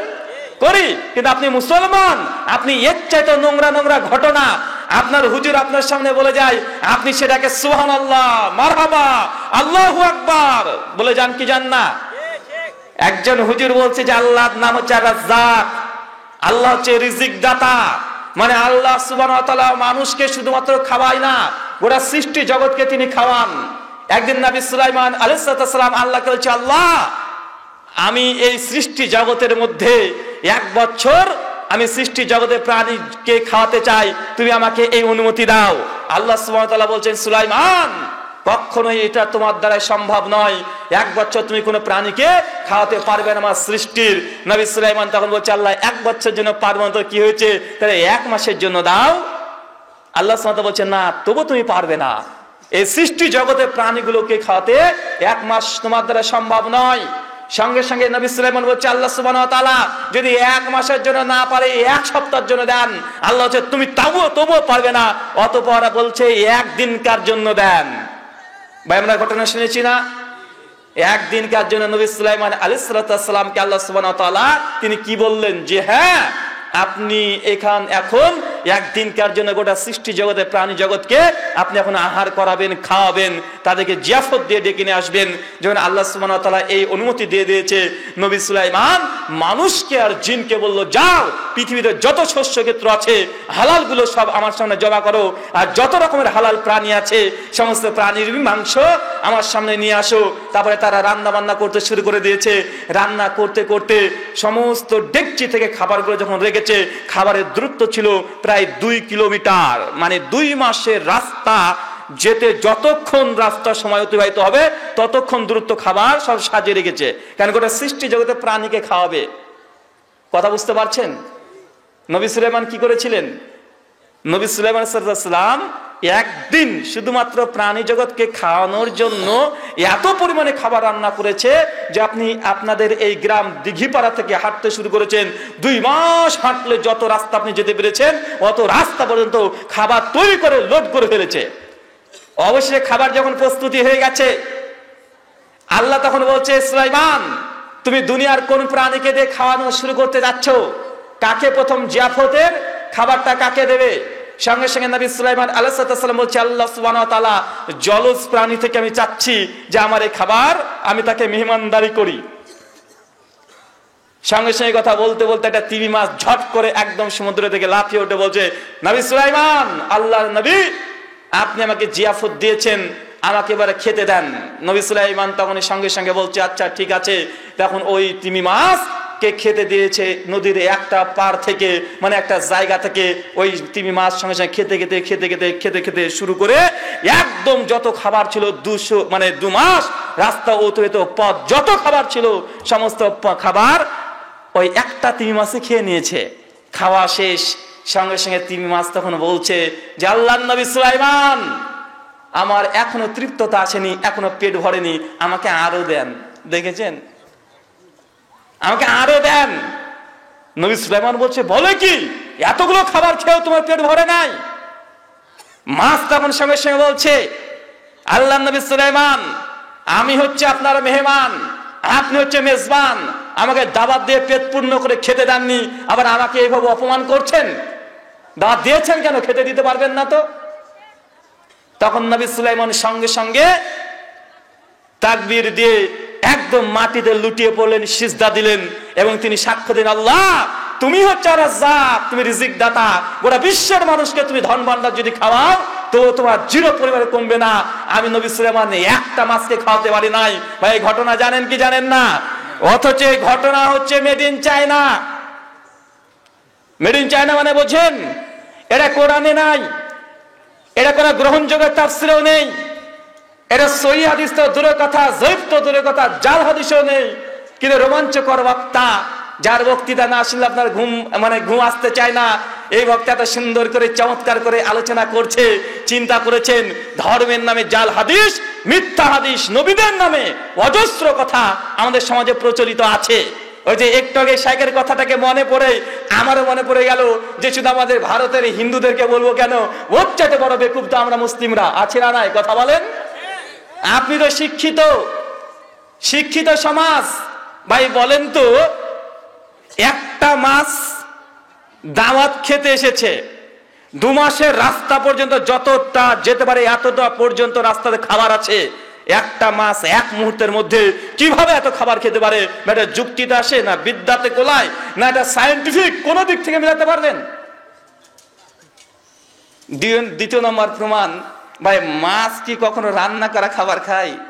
কিন্তু হুজুর যে বলছে যে মাছটার জন্য রান্না করা খাবার রান্না করা হয়েছিল আর মাছ সঙ্গে সঙ্গে খেতে লেগেছে, ভাই বলুন তো কোনো মাছ কি রান্না করা খাবার খায়? আপনার তো শিক্ষিত সমাজ, কিন্তু আপনারা মনে মনে হচ্ছে সুবহানাল্লাহ। সুবহানাল্লাহ নয়, নাউজুবিল্লাহ, এটা নবীর নামে মিথ্যা কথা বলা হয়েছে। ভাই ঘটনা শুনেছেন কি শুনেন না? কথা বলেন। কোন বক্তা বলেছে এটা বলছি না, তাই তাকে আমিও ভালোবাসি, সম্মান করি, শ্রদ্ধা করি, হৃদয় থেকে ভালোবাসি। তবে মনে রাখবেন, এই কথা এটা আল্লাহর নবীর নয়, কোরআন হাদিসে কোনো জায়গায় নেই, কোনো উসুলের গ্রন্থে, ফিকহের গ্রন্থে কোনো জায়গায় নেই। এমনি কোথা থেকে ওই যে সোনা ভানুর গল্পের মতো, ঠাকুমার ঝুলির মতো বক্তাদের মুখে মুখে চলছে। তাই মনে রাখবেন, আলোচনা শোনার পূর্বে বক্তা যখন কথা বলছে আগে তথ্য নিতে হবে। সেই মুসলিম মুকাদ্দমা 8 নম্বর পৃষ্ঠা আব্দুল্লাহ ইবনে মুবারক রাহিমাহুল্লাহ বলছে, ইসনাদু মিনাদ দ্বীন, যে দিন নিতে হয় আগে ইসনাদের দিকে দেখতে হবে, মানে সনদের দিকে দেখতে হবে যে আমি যে কথাটা বলছি কথাটা কোথায় আছে, এটা কি কোরআনে আছে, এটা কি হাদিসে আছে। এটা যদি না জানা থাকে, এটা যদি কোনো তথ্য না থাকে, এই কথা মানা যাবে না। কিন্তু আমরা তো চাই শুধু হুজুর এসে সুর দিয়ে আলোচনা করবে, অন্তরটা জুড়ে যাবে, কাদাকাটি করে চলে যাবে, শেষে একটা আখরি মোনাজাত ধরবে, বাপের জন্য, মায়ের জন্য, 14 গোষ্ঠীর জন্য দোয়া করে বক্তা যতক্ষণ আপনারা বাপকে জান্নাতে ঢুকাতে পারছে ততক্ষণ মোনাজাতও শেষ হবে না। আছে না নাই? কথা বলেন। আছে। তাই আপনাদেরকে এতটা বলছি, প্রথম কথা মনে রাখবেন, বক্তা কত বড় ডিগ্রি আছে, বক্তা কত সুন্দর দেখতে, বক্তার কণ্ঠ কত সুন্দর, বক্তার কত ভক্ত আছে, এগুলোর দিকে দৃষ্টি দিয়ে ধর্ম পালন করতে গেলে 100% নিঃসন্দেহে আপনি বাজার থেকে পচা মালগুলো ক্রয় করছেন। জনস্রোত দিয়ে কখন ইসলাম কখনো কোনোদিন কোনো সময় বিচার করা যায় না। একজন নবী এসেছিলেন পৃথিবীতে, তার নাম হচ্ছে নবী নূহ আলাইহিস সালাতু ওয়াস সালাম। নাম শুনেন নাই? পবিত্র কোরআনের 71 নম্বর সূরার নাম হচ্ছে সূরা নূহ। 7 থেকে 14 নম্বর আয়াত পড়বেন, নবী নূহ আলাইহিস সালাম তার উম্মতকে দাওয়াত দিয়ে দিয়ে অবশেষে আল্লাহকে হচ্ছে, আল্লাহ আমার উম্মতকে আমি দিন রাত দাওয়াত দিয়েছি, 1টা বছর নয়, 2টা বছর নয়, 100 বছর নয়, 200 বছর নয়, 950 বছর নবী নূহ আলাইহিস সালাম তার উম্মতকে দাওয়াত দিয়েছে। কত বছর? 950 বছর। চিন্তা করেছেন 950 বছর একজন নবী, আল্লাহর পক্ষ থেকে নবী, আল্লাহর ওহীপ্রাপ্ত নবী, তিনি দাওয়াত দিয়েছেন তার উম্মতকে, মানে আমাদের মতো মানুষদেরকে তিনি দাওয়াত দিয়েছেন। ফলাফল 50 জনের অধিক মানুষ হেদায়াত পায় নাই। কিছু কিছু বর্ণনা আছে 13 জন, কিছুতে 27 জন, কিছু জায়গাতে 100 জন। বিশুদ্ধ মত 50-এর বেশি উম্মাত হেদায়াত পায় নাই। চিন্তা করে দেখেছেন নবী নূহ 1টা বছর নয় 950 বছর দাওয়াত দিয়ে 50 জনের বেশি মানুষকে হেদায়েত করতে পারে নাই, মানে তার ফলোয়ার নেই, তার ভক্ত নেই। এখন নবী নূহ আলাইহিস সালাম কি ভুল পথে ছিলেন? কিন্তু আপনি যে বিশ্লেষণ করেন ওই বক্তার এতগুলো ভক্ত, কত মানুষ আসে তার বক্তৃতা শুনতে, কত সুন্দর করে বলে, আপনি যে ওই দিকে পাগল হয়ে গেছেন বা আছেন কি নাই কথা বলেন? আপনি আছেন, ওই দিকে ধাবিত হচ্ছেন। মনে রাখবেন কোরআন এবং সুন্নাহ শুধুমাত্র আরবিতে কোনো কথা বললেই সেটি কোরআন হাদিস হয়ে যায় না, আর দুটো ইলেকট্রন নিউটন প্রোটন বললেই একজন বড় বিজ্ঞানী হওয়া যায় না। মানে শুধু ইলেকট্রন নিউটন প্রোটন শিখে নিয়েছে, বলে দিল, ভাবছে আরে বাপ রে বাপ কত বড় বিজ্ঞানী রে ভাই। তাই এতটুকু আগে বোঝেন, আল্লাহর নবীর নামে জাল হাদিস তৈরি করা মানে, মিথ্যা হাদিস তৈরি করা মানে, নবীর একটা কথাতে হ্যাঁ না হয়ে যায় কি যায় না কথা বলেন? নবী যদি একবার বলে জায়েজ, তো সারা মুসলিম উম্মত জন্য সেটা জায়েজ হয়ে যায়। নবী যদি বলে এটা না জায়েজ, এই এক কথাতে যদি কোনো জায়েজ জিনিস থাকে সেটা না জায়েজ হয়ে যায়। তো নবীর নামে মিথ্যা কথা বলা মানে এটা শরীয়তের মধ্যে বিকৃত করা। সহিহ বুখারী হাদিস নাম্বার 107-8-9 কিতাবুল ইলমের মধ্যে হাদিসটা এসেছে। আবু হুরায়রা 17 জন সাহাবী হাদিসটা বর্ণনা করেছে। তাওয়াতুর পর্যায়ে বর্ণনা আছে। আল্লাহর নবী তিনি বলেছেন, মানে কাযযাবা আলাইয়া মুতাম্মাদান, কোন ব্যক্তি যদি আমার নামে মিথ্যা কথা বলে, যে কথা আমি নবী মুহাম্মদ বলিনি, যদি কোনো বক্তা যদি আমার নামে কোনো মিথ্যা কথা বলে, মাকাদু মিনান নার, তার থাকার জায়গা জাহান্নাম। চিন্তা করেছেন? হুজুর এমন কথা বলেনি, হুজুরের নামে মিথ্যা কথা বললে আমি গুনাহগার, কিন্তু জনসাধারণের কোনো এখানে সমস্যা নেই। কিন্তু যখন আল্লাহ নবী কোনো কথা বলেনি, নবীর নামে চালিয়ে দেব, তার মানে কথাটা কোথাকার বলেন তো ভাই? নবীর নামে কোনো কথা মিথ্যা কথা বলা আর সাধারণ জনসাধারণের নামে মিথ্যা কথা বলা পার্থক্য আছে না নাই? অবশ্যই পার্থক্য আছে। কারণ নবীর নামে কোনো মিথ্যা কথা মানে ওটা শরীয়ত হয়ে যায়। ওটা কি হয়ে যায়? শরীয়ত হয়ে যায়, ওহী হয়ে যায়। কিন্তু যে ওহী আল্লাহ দেয় নাই, আপনি যখন বলবেন অবশ্যই এটা গুনাহে কাবিরা, হারাম। ওমর বিন আব্দুল আজিজের যুগে একজন ব্যক্তি জাল হাদিস তৈরি করেছিল, ধরা পড়ার কারণে ওমর বিন আব্দুল আজিজ রাহিমাহুল্লাহ তাকে শাস্তি দিয়েছে মৃত্যুদণ্ড। এই কথাগুলো বলতে চায় না, তবে ধর্মের মধ্যে অজস্র লক্ষ লক্ষ লাখ লাখ কথা মিথ্যা ঢুকে গেছে। মানুষকে যখন আমরা সহি সহি কথাগুলো বলছি, সঠিক কথা বলছি, তখন আপনার কাছে ভারী মনে হচ্ছে। ভারী মনে হয় কি হয় না কথা বলেন? কেননা আপনি এই ভেজাল জিনিস খেয়ে খেয়ে খেয়ে খেয়ে এখন সঠিক কথাগুলো আপনি বলতে পারছেন না। যদি আপনাকে বলা হয় ভাইজান আপনার বাবা মারা গেছে, আমি জানি আপনার কষ্ট হচ্ছে, আপনার পরিবারের মধ্যে কষ্ট হচ্ছে, আপনি এই যে খাটিয়াতে করে লাশটা কিনে চলে গেলেন, আপনার বাবার মৃত লাশটাকে নিয়ে চলে গেলেন, আর পেছন থেকে তাকবীর দিচ্ছেন, শুধু আল্লাহু আকবার বলছেন, লা ইলাহা ইল্লাল্লাহ মুহাম্মাদুর রাসূলুল্লাহ বলছেন। আমি যদি আপনাকে এখন বলি ভাইজান এটা কোরআন হাদিসে নাই, এটা আল্লাহর নবী করে নাই, সাহাবীরা করে নাই, তাবেঈনরা করে নাই, ইমাম আবু হানিফা করে নাই, শাফি করে নাই, মালিক আহমেদ কেউ করে নাই, এটা আমরা এমনি এমনি করছি, আপনার কাছে মনে হবে এটা তো ভালো কাজ, করলে ক্ষতি কি? বাঁচেন নাই কথা বলেন? আমি কি কথা বুঝাতে পারছি? কষ্ট হচ্ছে, খারাপ লাগছে? আমি আগে বলেছি আমার কথাতে রস পাবেন না কষ পাবেন। কি পাবেন? রস পাবেন না কষ পাবেন, ঝাল পাবেন। মনে রাখবেন এই কথা যেগুলো বলছি শুধুমাত্র ইসলামটাকে আগে বুঝতে হবে। অন্য ধর্মের সঙ্গে ইসলামটাকে গুলিয়ে ফেললে এই ধর্মটা আর গ্রহণ করা প্রয়োজন নেই। কারণ অন্য ধর্ম আর ইসলাম যদি আপনাকে বলে ভাইজান আপনি মুসলিম, কেন মুসলিম, কেন আপনি হিন্দু না, কি জবাব দেবেন কথা বলেন? আপনি কেন হিন্দু না, কেন মুসলিম দেন, উত্তর দেন দেখি শুনি। কেন আপনি মুসলিম, কেন আপনি হিন্দু না, কেন আপনি খ্রিস্টান না, কেন ভাই বলেন তো ভাই? একজন জবাব দেন, কোন জবাব আছে? আমরা কেন মুসলিম? দেখেন সব নীরব। আমরা কেন মুসলিম এতটুকু জানি না। আমরা জানি এতটুকু যে যেহেতু মুসলিম পরিবারে জন্মগ্রহণ করেছি, বাপ মুসলিম ছিল তো আমিও মুসলিম। আবার কি বলে হুজুর, আমরা বাপ মুসলিম যে আমাকে খতনা করে দিয়েছে যে আমি গরুর মাংস খাই, মাঝে মাঝে মসজিদে নামাজ পড়তে যাই, এটাই মুসলিমের পরিচয়? ভাই এটা মুসলিমের পরিচয় হয় নয়। যদি মনে করেন যে আমি বাপ মুসলিম তাই আমি মুসলিম, তাই জন্য হিন্দু বন্ধু সে তো বলবে সে হিন্দু কারণ তার বাপ হিন্দু তাই সে হিন্দু, সে কখনো আপনার মতো যদি এইভাবে দৃঢ় হয়ে থাকে ভাই সে কখনো ইসলামকে জানার চেষ্টা করবে না। কেন? কারণ আপনি কেন মুসলিম আপনাকে জানতে হবে। অন্য ধর্ম আর ইসলাম এই দুটোর মধ্যে পার্থক্য আছে।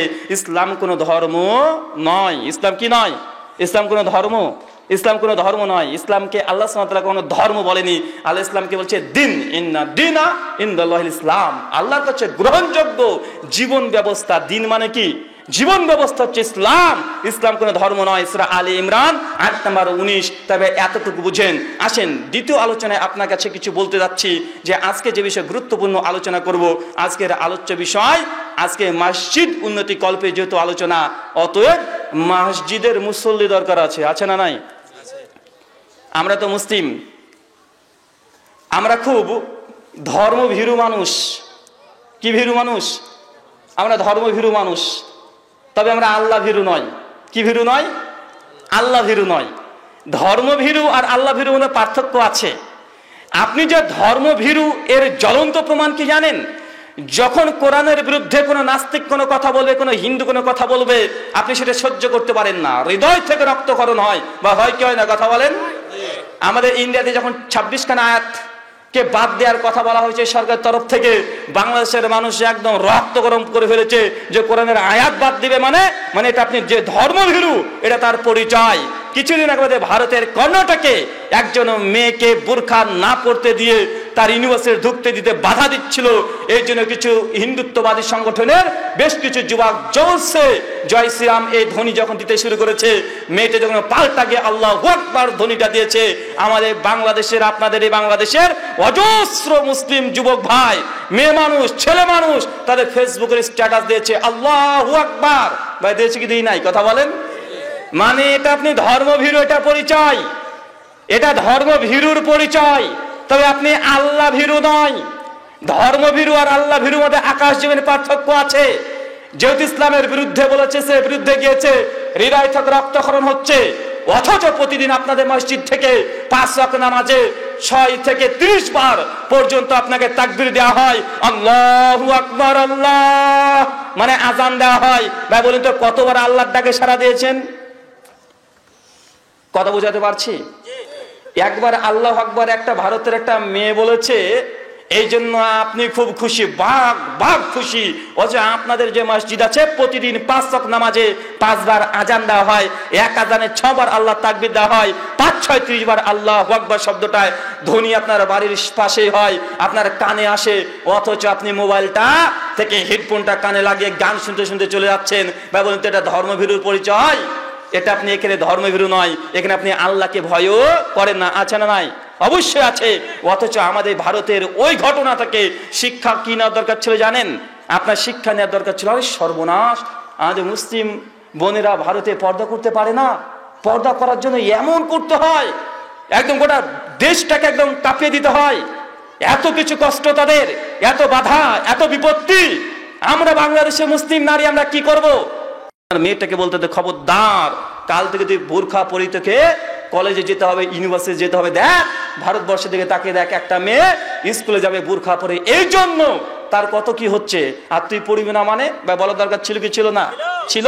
কিন্তু আমরা সবসময় উল্টো দিকে চলি, হুজুগে বাঙালি, মানে যেই দিকে স্রোত ওই দিকে আমরা চলে যাই। আছে না নাই? আছে। আসেন আমরা বোঝার চেষ্টা করি। আজকে যে বিষয়ে আলোচনা করবো খুবই সংক্ষিপ্ত ভাবে, আলোচ্য বিষয় সালাত। কি বললাম? সালাত মানে কি? বাড়ি কোথায় আপনাদের? বাংলাদেশ। আমি তো মনে করছি ইরাক অথবা ইরান, কারণ নামাজ হচ্ছে ফার্সি ভাষা। আপনারা বাঙালিরা জানলেন কিভাবে? নামাজ কোন ভাষা? ফার্সি ভাষা। সালাতের এটা হচ্ছে আরবি ভাষা। কোরআন মাজিদে আল্লাহ সুবহানাহু ওয়া তাআলা বারবার বলছে আকিমিস সালাহ, তোমরা সালাত কায়েম করো। সালাতের যদি অনুবাদ করতে চান, আল কামিসুল মুহিত প্রথম খণ্ড 1681 নম্বর পৃষ্ঠায় সালাতের 3টে অর্থ করা হয়েছে। 1, সালাত মানে দোয়া। কি বললাম? সালাত মানে দোয়া। 2, সালাত মানে ক্ষমা। 3, সালাত মানে আল্লাহর পক্ষ থেকে রহমত। কয়টা অর্থ পেয়েছেন? একটা দোয়া, দুই ক্ষমা, তিন আল্লাহর পক্ষ থেকে রহমত। তার আসেন প্রথমে আমরা দেখার চেষ্টা করি সালাত মানে যে দোয়া, এটা কিভাবে। আমাদের মুসলিম সমাজের মধ্যে নামাজের পরে দোয়া নিয়ে মারামারি আছে না নাই? আছে। অথচ বেচারা নিজে জানে না এই সালাত মানে দোয়া, মানে আল্লাহু আকবার বলে যখন ঢুকে গিয়েছেন এখন কিসের মধ্যে আছেন? দোয়ার মধ্যে আছেন। সালাম ফিরিয়েছেন, দোয়া শেষ, এবার শুরু হবে জিকির আজকার। কি শুরু হবে? জিকির আজকার। অথচ আমরা যেখানে দোয়া করার দরকার আছে সেখানে করি না, অন্য জায়গায় মাতামাতি আছে না নাই? আছে। সালাত মানে দোয়া। সালাত এমন একটি ইবাদত যে ইবাদতটা বান্দার সঙ্গে আল্লাহর ডাইরেক্ট কানেকশন, মাঝখানে কোনো ভাই মাধ্যম নেই, কোনো ভাই মাধ্যম নেই। যদি আল্লাহর সঙ্গে কথা বলতে চান একজন বান্দার সঙ্গে সঙ্গে তাকে নামাজে দাঁড়িয়ে যেতে হবে। নামাজে দাঁড়ালে আপনি আপনার প্রতিপালক রব আল্লাহ সুবহানাহু ওয়া তাআলার সঙ্গে আপনি কথা বলতে পারবেন। প্রমাণ সহিহ মুসলিম কিতাবুস সালাত বাবুল কিরাত হাদিস নাম্বার 768, রাবি আবু হুরায়রা রাদিয়াল্লাহু তাআলা আনহুর কাছে একজন পারস্য থেকে একজন ফারসি সাহাবী এসে বলছে, আবু হুরায়রা, যখন আমরা সালাত আদায় করব, নামাজ পড়ব, তখন কি সূরাতুল ফাতিহা এটা আমরা পাঠ করব? আবু হুরায়রার সঙ্গে সঙ্গে বলছে, লা সালাতা লিমান লাম ইকরা বিফাতিহাতিল কিতাব, যে ব্যক্তি নামাজে সূরা ফাতিহা পড়ে নাই এর নামাজ হয় নাই। আবু হুরায়রা এরপরে বলছে, যদি আমরা ঈমানের পেছনে থাকি তবে কি পড়ব? আবু হুরায়রা বলছে, ইকরা বিফি নাফসিক, সেই সময় তুমি পড়বে, তবে মনে মনে পড়বে, শব্দ করে পড়বে না। এই কথা বলার পরে আবু হুরায়রা বলছে, আমি নবীকে বলতে শুনেছি, মানুষ যখন কোনো বান্দা যখন নামাজের মধ্যে দাঁড়ায়, তারপরে নিজে সূরাতুল ফাতিহার প্রথম আয়াত পড়েছে, আলহামদুলিল্লাহি রাব্বিল আলামিন। অনুবাদ, সমস্ত প্রশংসা আল্লাহ তোমার জন্য। আল্লাহ আসমানে, 7 আসমানের উপর থেকে ফেরেশতাকে ডেকে বলে, ফেরেশতা হামিদানি আব্দি, দেখো আমার বান্দা আমার প্রশংসা করছে। কথা বোঝাতে পারিনি। একজন বান্দা, আপনি দুনিয়াতে দাঁড়িয়ে যখন নামাজ পড়ছেন, সূরা ফাতিহার প্রথম একটা আয়াত পড়েছেন, বাংলা মানে হচ্ছে সমস্ত প্রশংসা আল্লাহ তোমার জন্য। আল্লাহ আসমানে ফেরেশতাকে ডাকে, ফেরেশতা দেখো হামিদানি আব্দি, আমার বান্দা আমার প্রশংসা করছে, মানে আল্লাহ খুশি হয়ে যায়। সালাত মানে দোয়া, মানে বান্দার সঙ্গে আল্লাহ যখন কথা বলছে, সূরা ফাতিহার আয়াত একটা আপনি পড়বেন আর আল্লাহ আসমান থেকে আরেকটা জবাব দিবে। এই দেখেন আল্লাহ আপনার সঙ্গে কথা বলছে। আপনি কি বুঝতে পারেন যে নামাজের সময় আল্লাহ আপনার সঙ্গে কথা বলছে? আপনি বুঝতে পারেন না, এই কথা ঠিক, তবে আল্লাহ আপনার সঙ্গে কথা বলতে চাচ্ছে, কথা বলে, এটাও ঠিক। সালাত মানে দোয়া, সালাত মানে আল্লাহর সঙ্গে বান্দার ডাইরেক্ট কানেকশন, মাঝখানে কোনো ভাই মাধ্যম নেই। এই জন্য পবিত্র কোরআনের প্রথম আয়াত আমরা শুরু করি, সূরাতুল ফাতিহার 3 নম্বর আয়াত আছে, ইয়াকা না'বুদু ওয়া ইয়াকা নাস্তাইন, হে আল্লাহ তোমারই ইবাদত করি, তোমার কাছেই সাহায্য চাই। মাঝখানে কোনো ভাই মাধ্যম আছে? কথা বলেন কেন? এটা সালাত, নামাজ, আল্লাহর সঙ্গে বান্দার ডাইরেক্ট কানেকশন। যদি কোনো সমস্যা হয় নামাজে দাঁড়িয়ে যান, আল্লাহর কাছে চান, আল্লাহ দেবেন। একটা ব্যক্তি আমাকে এসে বলছে, নিষিদ্ধ সূরা মাইদা আয়াত নাম্বার 3 আল্লাহ স্পষ্টভাবে ঘোষণা করেছেন, ঠিক যখন আপনার চেয়ারে বসে নামাজ পড়বেন, অনেক মানুষকে দেখা যায় সে সমস্ত দুনিয়ার কাজ করছে, বাজার করে নিয়ে আসে, বউকে নিয়ে ঘুরতে যায়, ছেলেকে স্কুলে রেখে আসে, নিজেই চারিদিকে ঘুরে বেড়ায়, কিন্তু বেচারা যখনই মসজিদে ঢুকে তখনই ন্যাংরা হয়ে যায়। আছে না নাই? বেচারা দুনিয়া সব কাজ করে, কিন্তু মসজিদে যখনই ঢুকে বেচারা তখনই ন্যাংরা হয়ে যায়। ভাই আপনার জন্য চেয়ারটা নয়, আপনার জন্য চেয়ারটা নয়। আমরা চেয়ারে নামাজ পড়ার মাসালাগুলো ভালোভাবে জানি না, আপনাকে একটু বুঝিয়ে দিই, আপনি বুঝে নেন। একজন ব্যক্তি ধরেন চাচা দাঁড়িয়ে থাকতে সমস্যা হয় না, কোনো সমস্যা হয় না। চাচার সমস্যা হয় শুধু রুকু করতে। কি করতে? রুকু করতে পারে না, খুব কষ্ট হয়। চাচা নামাজ শুরু করবে কি হয় জানেন? দাঁড়িয়ে থাকতে যেহেতু কোনো সমস্যা নেই, দাঁড়িয়ে থেকেই নামাজ শুরু করে দিবে, ইমামের সঙ্গে হোক আর একা হোক, দাঁড়িয়েই কিরাত করবে, দাঁড়িয়েই সমস্ত কিছু করবে। রুকু করতে যেহেতু সমস্যা, রুকু করার সময় পেছনে চেয়ারটা রাখাই থাকবে, চেয়ারটাকে টেনে বসে এবার রুকু করবে। কথা কি বুঝতে পারলেন? ওনার দাঁড়িয়ে থাকতে কোনো সমস্যা হয় না। সমস্যা কোথায়? রুকুতে সমস্যা। তাই দাঁড়িয়েই নামাজ শুরু করবে। যখন রুকুর ওয়াক্ত আসবে, রুকুর সময় আসবে, তখন চেয়ারে বসে আবার রুকু করবে। চাচার যদি সিজদা করতে কোনো সমস্যা না হয়, চেয়ারে বসে তখন সিজদা করবে না, মাটিতে গিয়ে যে ওই সিজদা করে ওইভাবেই সিজদা করবে। কথা কি আমার বুঝতে পারলেন? একজন ব্যক্তির দেখা যাচ্ছে দাঁড়িয়ে থাকতে সমস্যা হয় না, রুকু করতে সমস্যা হয় না, সিজদা করতে সমস্যা। নামাজের পদ্ধতি কি? দাঁড়িয়েই নামাজ শুরু করবে, দাঁড়িয়েই রুকু করবে, সিজদা করার যখন সময় আসবে তখন চেয়ারে বসে পড়বে, তারপরে এইভাবে ইশারা করে সিজদা করবে। কথা কি ক্লিয়ার হয়েছে? বুঝতে পারলে বিষয়টা? আরেকজন হয় আরেক নম্বর পদ্ধতি, দেখছে চাচা সে দাঁড়িয়ে থাকতে পারে, তবে বেশিক্ষণ পারে না। কতক্ষণ পারে না? বেশিক্ষণ পারে না। 1 মিনিট 1.5 মিনিট পারে দাঁড়িয়ে থাকতে। এখন চাচা ইমামের পেছনে সালাত আদায় করছে, ইমাম সাহেব সূরা ইয়াসিন ধরেছে, এখন লাগবে 13, 14, 15 মিনিট। এখন চাচা পেছন থেকে পারছে না, চাচা কি করবে? এখন ইমাম সাহেবের সঙ্গে যখন সালাত আদায় করছে, পেছনে ওনার চেয়ার রাখাই থাকবে, দাঁড়িয়ে কিরাত শুরু করবে। ইমাম সাহেব যখন চাচা দাঁড়িয়ে থেকে নামাজ শুরু করবে, যখন আর পারছে না 2 মিনিট 3 মিনিট পরে চাচা তখন বসে পড়বে। কথা বুঝতে পারলেন? তারপরে বাকি নামাজটা এইভাবে শেষ করবে। এই হচ্ছে চেয়ারে বসে নামাজ পড়ার পদ্ধতি। নচেত বাবুর বেটা বাবু আসে কি নামাজের হেঁটে হেঁটে এসে চেয়ারে বসে পড়ে আল্লাহু আকবার। আছে না নাই? আছে। ও যে হেঁটে হেঁটে এসেছে, মানে দাঁড়িয়ে থাকতে সমস্যা হয় না। বেচারা ফুটবলও খেলে, মসজিদ আসে ন্যাংরা হয়ে যায়। বা আপনার জন্য চেয়ার বসে নামাজ পড়া নয়, সালাতের মধ্যে দাঁড়িয়ে থাকে কম করা, এটা আপনার জন্য একটা ফরজ বিধান। এটা অত সহজে এটা লঙ্ঘন করা যায় না। মহান সত্তা আল্লাহ সুবহানাহু ওয়া তাআলার দোয়া এই প্রার্থনা, আল্লাহ যে কথাগুলো বললাম প্রথমে আমাকে, তারপর আপনাদের প্রত্যেককে আমল করার তৌফিক দান করো। সকলে পড়ি আল্লাহুম্মা আমিন। ভাই আমরা 5 ওয়াক্ত নামাজ পড়বো ইনশাআল্লাহ। আমাদের ভারতবর্ষের বিশেষ করে দক্ষিণ ভারতে যখন আমরা ইনশাআল্লাহ বলি, তখন ওরা ইনশাআল্লাহ মানে কি বোঝে জানেন? একজন মুসলিম আর একজন হিন্দু, আমার এক বন্ধুর ঘটনা। তো হিন্দুর কাছ থেকে আমার মুসলিম বন্ধুটা কিছু ধার নিয়েছে। হিন্দু ওই ভাইটা মাঝে মধ্যে মুসলিম ভাগেছে, সে বলে এই ভাই কবে টাকা দিবি? বলছে ইনশাআল্লাহ দেব। আবার কিছুদিন পরে এসছে, এই টাকা তো দিলি না, ইনশাল্লাহ ভাই দিয়ে দিব। মানে এইভাবে যখন আসে তখন বলে ইনশাল্লাহ দিয়ে দেবো, ইনশাল্লাহ দিয়ে দেবো। একদিন ওই বন্ধুটা আমাকে এসে বলছে, ভাই ইনশাল্লাহ মানে কি রে? শুধু বলে ইনশাল্লাহ দেবো, ইনশাল্লাহ দেবো, দেয় না তো। বলছি ইনশাল্লাহ মানে আল্লাহ চাইলে আমি দেব, আল্লাহ যদি চায় তবে আমি দেবো, এটা বোঝাতে চাচ্ছে। উনি তখন বলছে যে ও আচ্ছা আচ্ছা, আমি তো ভেবেছিলাম ইনশাল্লাহ মানে দিব না রে শালা। মানে ওই ভেবেছে বলে, কিন্তু দেয় না। বাচ্চা না কথা বলেন, মানে আমরা মুসলিমরা আছি অনেকে, যখন ইনশাল্লাহ বলছি মানে না পড়বো না। ভাই সলাতের গুরুত্ব আপনাকে এটা বললাম, এটা হাস্যরস নয়। দুনিয়াতে যাই করেন না কেন, যদি চুরি করেন, চুরি করার পরেও 5 ওয়াক্ত নামাজ আপনাকে পড়তে হবে। চুরি করছেন তবু নামাজ পড়েন, সুদ খান তবু নামাজ পড়েন, জিনার সঙ্গে যুক্ত আছেন তবু নামাজ পড়েন। আল্লাহ বলছেন ইন্না সালাতা, নিশ্চয়ই সালাত তানহা, মানুষকে দূরে রাখে, বিরত রাখে যত রকমের খারাপ অন্যায় কাজ আছে। মানে নামাজ যখন শুরু করে দেবেন, ইনশাআল্লাহ আপনার সুদের ব্যবসা কবে যে উড়ে যাবে এটা বুঝতে পারবেন না। নামাজ আগে শুরু করেন। কথা বুঝতে পারলেন? নামাজ কখন কবুল হচ্ছে বুঝতে পারবেন যখন নামাজ পড়ছেন আপনার মধ্যে কোনো খারাপ কাজ দেখা যাচ্ছে না। আগে ঘুষ খেতেন, এখন আর ঘুষ খান না। মানে জানতে হবে এখন নামাজ আল্লাহ কবুল করছে। নামাজ পড়ছেন, জেনা আগে করতেন, জেনা এখন নাই। নামাজ পড়ছেন, আপনার গার্লফ্রেন্ডকে আপনি ব্রেকআপ করে দিয়েছেন। নামাজ পড়ছেন, পর্দা লঙ্ঘন করেন না। নামাজ পড়ছেন, স্বামীর আনুগত্য করছেন। মানে ভয় লাগে পাপ করতে, যখন ভয় লাগবে পাপ করতে নামাজও তখন পড়ছেন, যে রাখবেন আল্লাহ আপনার নামাজ কবুল করছেন। আর কখন আল্লাহ সুবহানাহু আপনার নামাজ কবুল করেন না, নামাজে পড়ছেন জর্দা দিয়ে পানও খাচ্ছেন। আছে না নাই? হুজুর এই যে কে জানো রে ভাই, এই মাইক্রোফোন আলা কে? মাইক্রোফোন মালা আপনি? আরেকজন কে ছিল? বেচারে সেখানে মাইক্রোফোন ঠিক করছে, হাতের বিড়ির গন্ধ বাড়াচ্ছে। আমি বলছি কোথা থেকে আসে রে বাবা? আছে না নাই কথা বলেন? আছে। হুজুর বিড়ি খায় না কেন? হুজুর বিড়ি খাবে কেমন দেখায়? হুজুর জর্দা খায়, মানে বিড়ির বাপটা খাইব।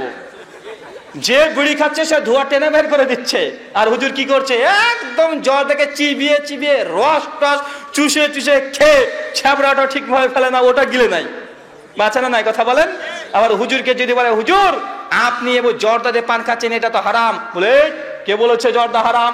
জর্দা খাওয়া হারাম না। তো হুজুর জর্দা খাওয়া কি? মানে ইনিয়ে বিনিয়ে পেঁচিয়ে পেঁচিয়ে বলে আসলে জর্দা মানে বুঝলে আগে এটা ওটা অবশ্যই বলবে জর্দা খাওয়া মুকরু, মানে মাকরু বলে না, মুকরু। তো মুকরু মানে বাঙালি আমরা বুঝি না, আমরা ভাই মুকরু মানে মানে ভালো কিছু হবে। মাকরু মানে ভাই, মাকরু বাংলা মানে কি জানেন? মাকরু বাংলা হচ্ছে মাকরু মানে খারাপ, মাকরু মানে ক্ষতিকর, মাকরু মানে অপছন্দনীয়, মাকরু মানে নিন্দনীয়। ভাই মাকরুর কোনো একটা বাংলা ভালো পেয়েছেন? মাকরু মানে খারাপ। হুজুর জর্দা খাচ্ছে মানে হুজুর কি খাচ্ছে বলেন তো ভাই? হুজুর এখন খারাপ খাচ্ছে, মানে আপনার হুজুর কত বড় খারাপ। হুজুর খারাপ খায় মানে যে হুজুর খারাপ খায় এর চাইতে ভালো আর কিছু আছে? আল্লাহ নবী বলছে কুল্লু মুশকির খামরুন কুল্লু খামরুন হারামুন। যেসব জিনিস খেলে নেশা হয় তার সবগুলো হারাম। সূরা ইবনে মাজাহ 3376 নম্বর হাদিস। অথচ হুজুর নিজে জর্দা দিয়ে পান খায়। ভাই বলুন তো, আপনার হুজুর যদি জর্দা দিয়ে পান খায়, এই হুজুরের কাছ থেকে শরীয়তের ভালো কিছু আশা করা যায়? যে নিজে এখন নেশার মধ্যে আছে, নিজে আল্লাহর ভয়ে নেশাকে ছাড়তে পারে নাই, এ হুজুর দিয়ে সমাজকে পরিবর্তন করা সম্ভব না। এই জন্য তো হুজুররা জর্দা ছাড়ে না, আর মুসল্লিরাও বিড়ি ছাড়ে না। আর হুজুর কখনোই তার মুসল্লিদেরকে বলবে না, এই যারা বিড়ি খাস তারা মসজিদে আসবে না, বিড়ি খাওয়া হারাম। এই হুজুর ফতোয়া জিন্দেগিতে দেবে না, ওর বাপও কোনোদিন দেয় নাই, হুজুর যখন বর্তমানে আছে ও দেবে না, কারণ ও হচ্ছে জর্দা খায়। যদি জর্দা খোর হুজুর যদি বিড়িকে হারাম ফতোয়া দেয়, মুসল্লি কলাপ ধরবে, বেটা আমি যদি বিড়ি খাই তো তো জর্দা খাস, তাই তুই মসজিদে কাল থেকে আসবি না। বা বলবে কি বলবে না, কথা বলেন? বলবে। এই জন্য হুজুরও ছাড়বে না, সমাজও পরিবর্তন হবে না। এগুলো হুজুরের সমস্যা। হুজুর যদি পরিবর্তন হয়ে যায়, নেশাজাত দ্রব্য সবগুলো নষ্ট হয়ে যাবে। আর অনেক ভাইরা আছে, ওরা আবার বলে, আরে মৌলভী সাহেব আর বলবেন না, সকালবেলা যদি একটা না মারে পেট ক্লিয়ার হয় না। আছে না নাই? আচ্ছা, কার কার আছে এরকম যে সকালবেলা না খেলে আপনার বাথরুমে গিয়ে কাজ হয় না? এটা হাত তোলেন তো দেখি। কার কার হাত তোলেন? কেউ নাই? আরে কারা কারা বিড়ি খান একটু হাত তোলেন তো ভাই। বিড়ি কারা কারা খান হাত তোলেন? না সিগারেট খান? আচ্ছা, সিগারেট কারা কারা খান একটু হাত তোলেন তো ভাই। কে খান? একজনও খান না? মাশাআল্লাহ, কোথায় আসলাম রে ভাই? এ তো সব ফেরেশতা রে ভাই। একটা মানুষ নাই, সব ফেরেশতা নাকি? একজনের বিড়ি খোর নেই? কে আছে ভাই? মাশাআল্লাহ, হাত নামান ভাই, সবাই দেখছে। আপনার তো সাহসও কম না। আলহামদুলিল্লাহ, একজন ভাই তাও আছে যে খায়, এটা স্বীকার করেছে। ভাই মনে রাখবেন, বিড়ি সিগারেট জর্দা নেশার দ্রব্য খাওয়া পান করা এগুলো নিঃসন্দেহে হারাম। আল্লাহ নবী বলছে, কুল্লু মুশকির খামরুন কুল্লু খামরুন হারামুন। যাটা খেলে আপনার নেশা হয় তা সবগুলো হারাম। এখন আপনি যদি মনে করেন না বিড়ি সিগারেট জর্দাতে আমার এটা হারাম না, তো এটা যদি হারাম না হয়, আপনার বেটাকে বলেন, বাপ তুই একটা মার, বেটাকে দিয়ে দিবেন। ভাই বেটাকে দিতে পারবেন বিড়ি? ভাইজান দিতে পারবেন? যদি মনে করেন না বিড়ি খাওয়া হারাম নয়, সিগারেট খাওয়া হারাম নয়, তো একটা নিজেও খান, বেটাকে একটান দেন, আর বউকে বলেন, বউ তুমি একটান মারো। কেন? আল্লাহ নেই বলেছে স্ত্রীর হক কি? যে মানে তুমি খাবে সেই মানের বউকে খাওয়াতে হবে। তো আপনি যখন সিগারেট খান, বউকে খাওয়াতে হবে কি হবে না? বউকে দিতে হবে। যদি না দেন, ফেরেশতারা খাই টিনে বসে হচ্ছে কবরে, বেটা ঢুকবে ছক্কা মারবে। কেন বলেন তো? কারণ আপনি হক আদায় করেননি। ভাই বলেন তো, পৃথিবীর কোন হালাল খাবার আপনি পায়খানা ঘরে বসে খেতে পারবেন? আপনাদের আমি যতটা জানি, চাঁপাইনবাবগঞ্জে আম বিখ্যাত। কি আম তো নাকি? আম আম বিখ্যাত। শ্বশুরবাড়িতে গিয়েছেন, আপনার নতুন বউ পায়খানা করে ঢুকেছেন, বউ তখন বলছে যে এক কাজ করো, এই যাওয়ার সময় পায়খানা করে ঢোকার সময় আম দুটো নিয়ে যাও, বসে বসে খাবে, সময় অপচয় করে লাভ নেই। ভাই পায়খানা ঘরে বসে আম খেতে পারবেন? মিষ্টি খেতে পারবেন? ভাত, biryani, chowmein, egg roll, fried rice, কোন খাবার হালাল খাবার পায়খানা ঘরে বসে খাওয়া যায়? যায় না। তো হারাম খাবার যায় কি যায় না? হারাম খাবার হুজুরে খায় জর্দা, আর মুসল্লিতে খায় বিড়ি, না খেলে বার ক্লিয়ারই হয় না। তার মানে বোঝা গেল, হালাল খাবার নোংরা নাপাক যে খাওয়া যায় না, মানুষের রুচিতে বাধে। কিন্তু হারাম যেটা খাবার, এটা সব জায়গায় চলে। চলে কি চলে না? চলে। আল্লাহ সুবহানাহু ওয়া তাআলা তুমি আমাদের হুজুরকে প্রথমে হারাম নিষেধাজ্ঞা দ্রব্য থেকে তুমি পবিত্রতা দান করে, সকলে পড়ি আল্লাহুম্মা আমিন। আল্লাহ, আমরা যারা সালাত আদায় করি না, তাকে কন্টিনিউয়াসলি প্রতিদিন কমপক্ষে 5 ওয়াক্ত ফরজ নামাজ আদায় করার তৌফিক দান করো, সকলে পড়ি আল্লাহুম্মা আমিন। মহান সত্য আল্লাহর কাছে দোয়া, এই প্রার্থনা, যে আলোচনাগুলো করলাম যারা শ্রবণ করেনি, এই আলোচনা তাদের পর্যন্ত তুমি পৌঁছে দাও, তৌফিক দান করো, সকলে পড়ি আল্লাহুম্মা আমিন। প্রশ্ন উত্তর আছে? জি। আচ্ছা, প্রশ্ন তো দেবো না, চলে যাব? যারা আমার আলোচনা শুনেন তারা জানেন, আমার আলোচনার শেষে কিছু প্রশ্ন এবং উত্তর থাকে। আর রাত্রি 12টা বেজে গেছে, রাত্রি 12টা পর্যন্ত প্রোগ্রাম আসলে হয়ে থাকে, 12:10 হয়ে গেছে। কিছু প্রশ্ন এসেছে, শেখ পড়ছেন, আমার জানা থাকলে ইনশাআল্লাহ আমি কিছুটা উত্তর দেওয়ার চেষ্টা করব। রামাদান মাসের গুরুত্বপূর্ণ ইবাদত কি কি? রামাদানের পূর্বে ইবাদত কি কি? প্রথমে শাওয়াল মাস আসছে। এই শাওয়াল মাসের আগে যেসব মহিলাদের রামাজান, গত বছরের রামাজানের যেসব রোজা আপনি করেন নাই, যেসব রোজাগুলো আপনি করেন নাই, সেই রোজাগুলো কমপ্লিট করবেন শাওয়াল মাসের মধ্যেই। আর 2, এই শাওয়াল মাসে আল্লাহ নবী সবচেয়ে বেশি বেশি সিয়াম রোজা পালন করতেন। 8টা, 10টা, 12টা, 14টা, 15টা, যতটা পারেন রমজানের শেষ দশকের আগের মুহূর্ত পর্যন্ত আপনি এই বিশেষ করে সিয়াম তথা রোজা পালন করবেন। শুকরিয়া, জাযাকাল্লাহু খায়রান। জি, মৃত মানুষকে স্বপ্ন দেখলে কি হবে? মৃত মানুষকে স্বপ্নে দেখলে কি হবে? মৃত মানুষকে যদি স্বপ্নে দেখেন, সর্বোচ্চ করতে পারেন এটা যে তার নামে দান সাদকা এবং দোয়া। কি বললাম? দান সাদকা করবেন বেশি বেশি এবং দোয়া করবেন মৃত ব্যক্তির জন্য। ইনশাল্লাহ সে যদি কোনো বিপদের মধ্যে থাকে, আজার মধ্যে থাকে, আপনার দান সাদকা দোয়ার মাধ্যমে আল্লাহ সুবহানাহু ওয়া তাআলা তাকে ক্ষমা করতে পারেন। ফজরের পরে ঘুমালে কি কি ক্ষতি হয়? ফজরের পরে ঘুমানো যায় না যে কথা প্রচলিত আছে, এই কথা সঠিক নয়। বরং আল্লাহ নবীর হাদিস, সুনান আবু দাউদের যে হাদিসগুলো আছে, যে ফজরের সালাতের পরে আল্লাহ সুবহানাহু ওয়া তাআলার পক্ষ থেকে বারাকা অবতীর্ণ হয়, বরকত অবতীর্ণ হয়। তার অর্থ এই নয় যে ঘুমানো যাবে না। না ঘুমানো উত্তম। কেউ যদি ঘুমাতে চায় ঘুমাতে পারবে, এটা হারাম নয়। আল্লাহ রাসূল বলেছেন, সহিহ বুখারী, আবু দাউদের হাদিস, যে রমজান মাসটা হচ্ছে বরকতপূর্ণ মাস। এখন রমজান মাসে কি সারা রমজান কি ঘুমাবেন না? কথা বলেন। অনেক সময় বরকত অবতীর্ণ হয়। এখন বরকত হাসিল করার জন্য যে আপনি ঘুমাবেন না এতটা নয়। শুকরিয়া, জাযাকাল্লাহু খায়রান। আচ্ছা, আমার বেশ কিছু বই আছে স্টেজের বাদিকে। একটা বই আছে মৃত ব্যক্তির জন্য জীবিতদের করণীয় এবং বর্জনীয়, বাপ মা মারা গেলে ছেলে সন্তান কি করতে পারেন, এই মর্মে।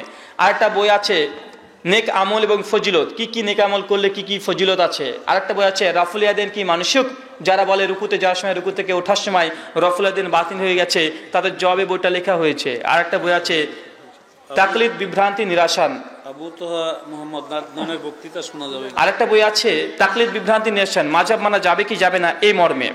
যাই হোক, সমস্ত বই যেগুলো আছে ওখানে 350 টাকাতে সম্পূর্ণ সেট আছে। এখন নয়, আলোচনা শেষ হবে তখন নিয়ে যাবেন ইনশাল্লাহ। একবার প্রশ্ন করেছেন যে আবু তোহা মোহাম্মদ আদনানের বক্তৃতা শোনা যাবে কি যাবে না। ভাই, কার বক্তৃতা শোনা যাবে কি যাবে না, কার লেখা পড়া যাবে কি যাবে না, এটার একটা উসুল আছে, নীতিমালা আছে। পৃথিবীতে যত আলেম আছে, যত লেখক আছে, সবার লেখা পড়া যাবে, সবার বক্তৃতা শোনা যাবে। তবে একটা শর্ত আছে। কি শর্ত? যে ব্যক্তি বক্তৃতা শুনছে, এই শ্রোতা, এই ব্যক্তি যে বক্তৃতা দিচ্ছে, সে যদি কোনো ভুল তথ্য দেয়, ভুল তাফসির করে, ভুল কথা বলে, জয়ীফ কোনো কথা বলে, জাল হাদিস যদি বলে দেয়, যদি কোনো বিদআত বলে দেয়, তাহলে যে শুনছে সে যেন ধরতে পারে, এতটা জ্ঞান যেন তার মধ্যে থাকে। কথাকে বুঝতে পারলেন আমার? আপনি যে কোনো বক্তার বক্তৃতা শুনতে পারবেন, যে কোনো লেখকের লেখা বই পড়তে পারবেন। কখন পারবেন? যখন আপনি শুনছেন তো কোন বক্তা ভুল বলছে, কোনটা ঠিক বলছে, যখন আপনি জানতে পারবেন, ধরে ফেলতে পারবেন, তখন আপনার জন্য সব বক্তার বক্তৃতা শোনা জায়েজ। কিন্তু আপনি যদি মনে করেন না, আমি তো সাধারণ মানুষ, আমি যদি বক্তার ভুল ধরতে পারি তো আমি বক্তার বক্তৃতা শুনবো কেন, আমার ভাই অত দরকার নেই, তাহলে আপনার জন্য জায়েজ নয় ঢালাও ভাবে সব বক্তার বক্তৃতা শোনা। আপনার জন্য ওটাই জায়েজ যারা শুধু সঠিক কথা বলে, তাদের কথাগুলো শোনায় আপনার জন্য অবধারিত। শেখ সালেহ আল উসাইমিন রাহিমাহুল্লাহকে যখন প্রশ্ন করা হয়েছিল এই বিষয়ে, শেখ সালেহ আল উসাইমিন তখন বলেছিলেন যে সাধারণ আম জনতার জন্য তাবরানী মুজিবুল কাবির, মানে একজন তালেবে ইলমের জন্য তাবরানী মুজিবুল কাবির, সুনান কুবরা লিল বাইহাকি, শিয়াবুল ইমাল, আল মাদখাল, এইসব হাদিসের গ্রন্থগুলোকে পড়া জায়েজ। শেখ সালেহ আল উসাইমিন বলছে না, একজন সাধারণ তালেবে ইলমের জন্য পড়া জায়েজ নয়। কতক্ষণ? যতক্ষণ না ওই তালেবে ইলম, ওই ছাত্র পড়ার পরে বুঝতে পারে যে হাদিস সনদ সহিহ না যঈফ। যখন তাহাকে জ্ঞান হয়ে যাবে তখনই ওই হাদিসের গ্রন্থগুলো পড়তে পারবে। তার আগে বুখারী আর মুসলিমই পড়তে হবে। কথা বুঝতে পারলেন? শুকরিয়া। অনেকে আশা নিয়ে থাকে যে প্রধান বক্তার হাতে তাদের দানটা দিবে শেষ পর্যন্ত। অনেকে আশা নিয়ে বসে থাকেন যে প্রধান বক্তার হাতে দান করবেন। তো কার কার আশা এমন আছে, একটু হাত তোলেন। আচ্ছা, কারা কারা দান দিবেন না একটু হাত তোলেন তো ভাই। কারা কারা দেবেন না একটু হাত তোলেন ভাই। মসজিদ উন্নতি কল্পে আপনাদের আলোচনা সভা, মসজিদ উন্নতি কল্পে, আর মসজিদ উন্নতি কল্পে যে টাকা তুলতে হয় এটা মুসলিমদের জন্য লজ্জা। বা লজ্জা কি লজ্জা নয়? কথা বলেন। অবশ্যই মুসলিমদের জন্য লজ্জা, কারণ দান আপনি করবেন, নেকি আপনি পাবেন। আল্লাহ নবী বলছে যে ব্যক্তি দুনিয়াতে একটা মসজিদ নির্মাণ করে দেয়, বাইতুল ফিল জান্নাহ, জান্নাতে তার জন্য একটা ঘরও নির্মাণ করা হয়। তবে আপনি যাবেন জান্নাতে, আমাকে কেন আপনাকে জোর করতে হবে? ধর্ম কি জোর করে পাওয়ার জিনিস? জি না। জান্নাত যদি যেতে চান, আজকে যদি টাকা না থাকে, এটা আপনার দায়িত্ব, অলঙ্ঘনী দায়িত্ব। জান্নাত পেতে হলে মসজিদে গিয়ে হেঁটে হেঁটে আপনার দান করে আসতে হবে। এই জন্য আমাকে চাইতে হবে এমনটি নয়। মহান ঈশ্বর তাআলার কাছে দোয়াই প্রার্থনা, আল্লাহ যে কথাগুলো বললাম আমাদের প্রত্যেককে তুমি আমল করার তৌফিক দান করে। সকলে পড়ি আল্লাহুম্মা আমিন। আল্লাহ তুমি রাজ্জাক, তুমি রিজিক দাতা, যারা আমরা এখন হালাল উপার্জন করতে পারি না, তুমি আমাদের প্রত্যেককে হালাল উপার্জন দিয়ে পরিপূর্ণ করে দাও। সকলে পড়ি আল্লাহুম্মা আমিন। যারা আমাদের মধ্যে অসুস্থ, আল্লাহ সুবহানাহু ওয়া তাআলা তুমি শাফি, তুমি সুস্থতা দানকারী, তুমি আমাদের প্রত্যেকের সুস্থতা দান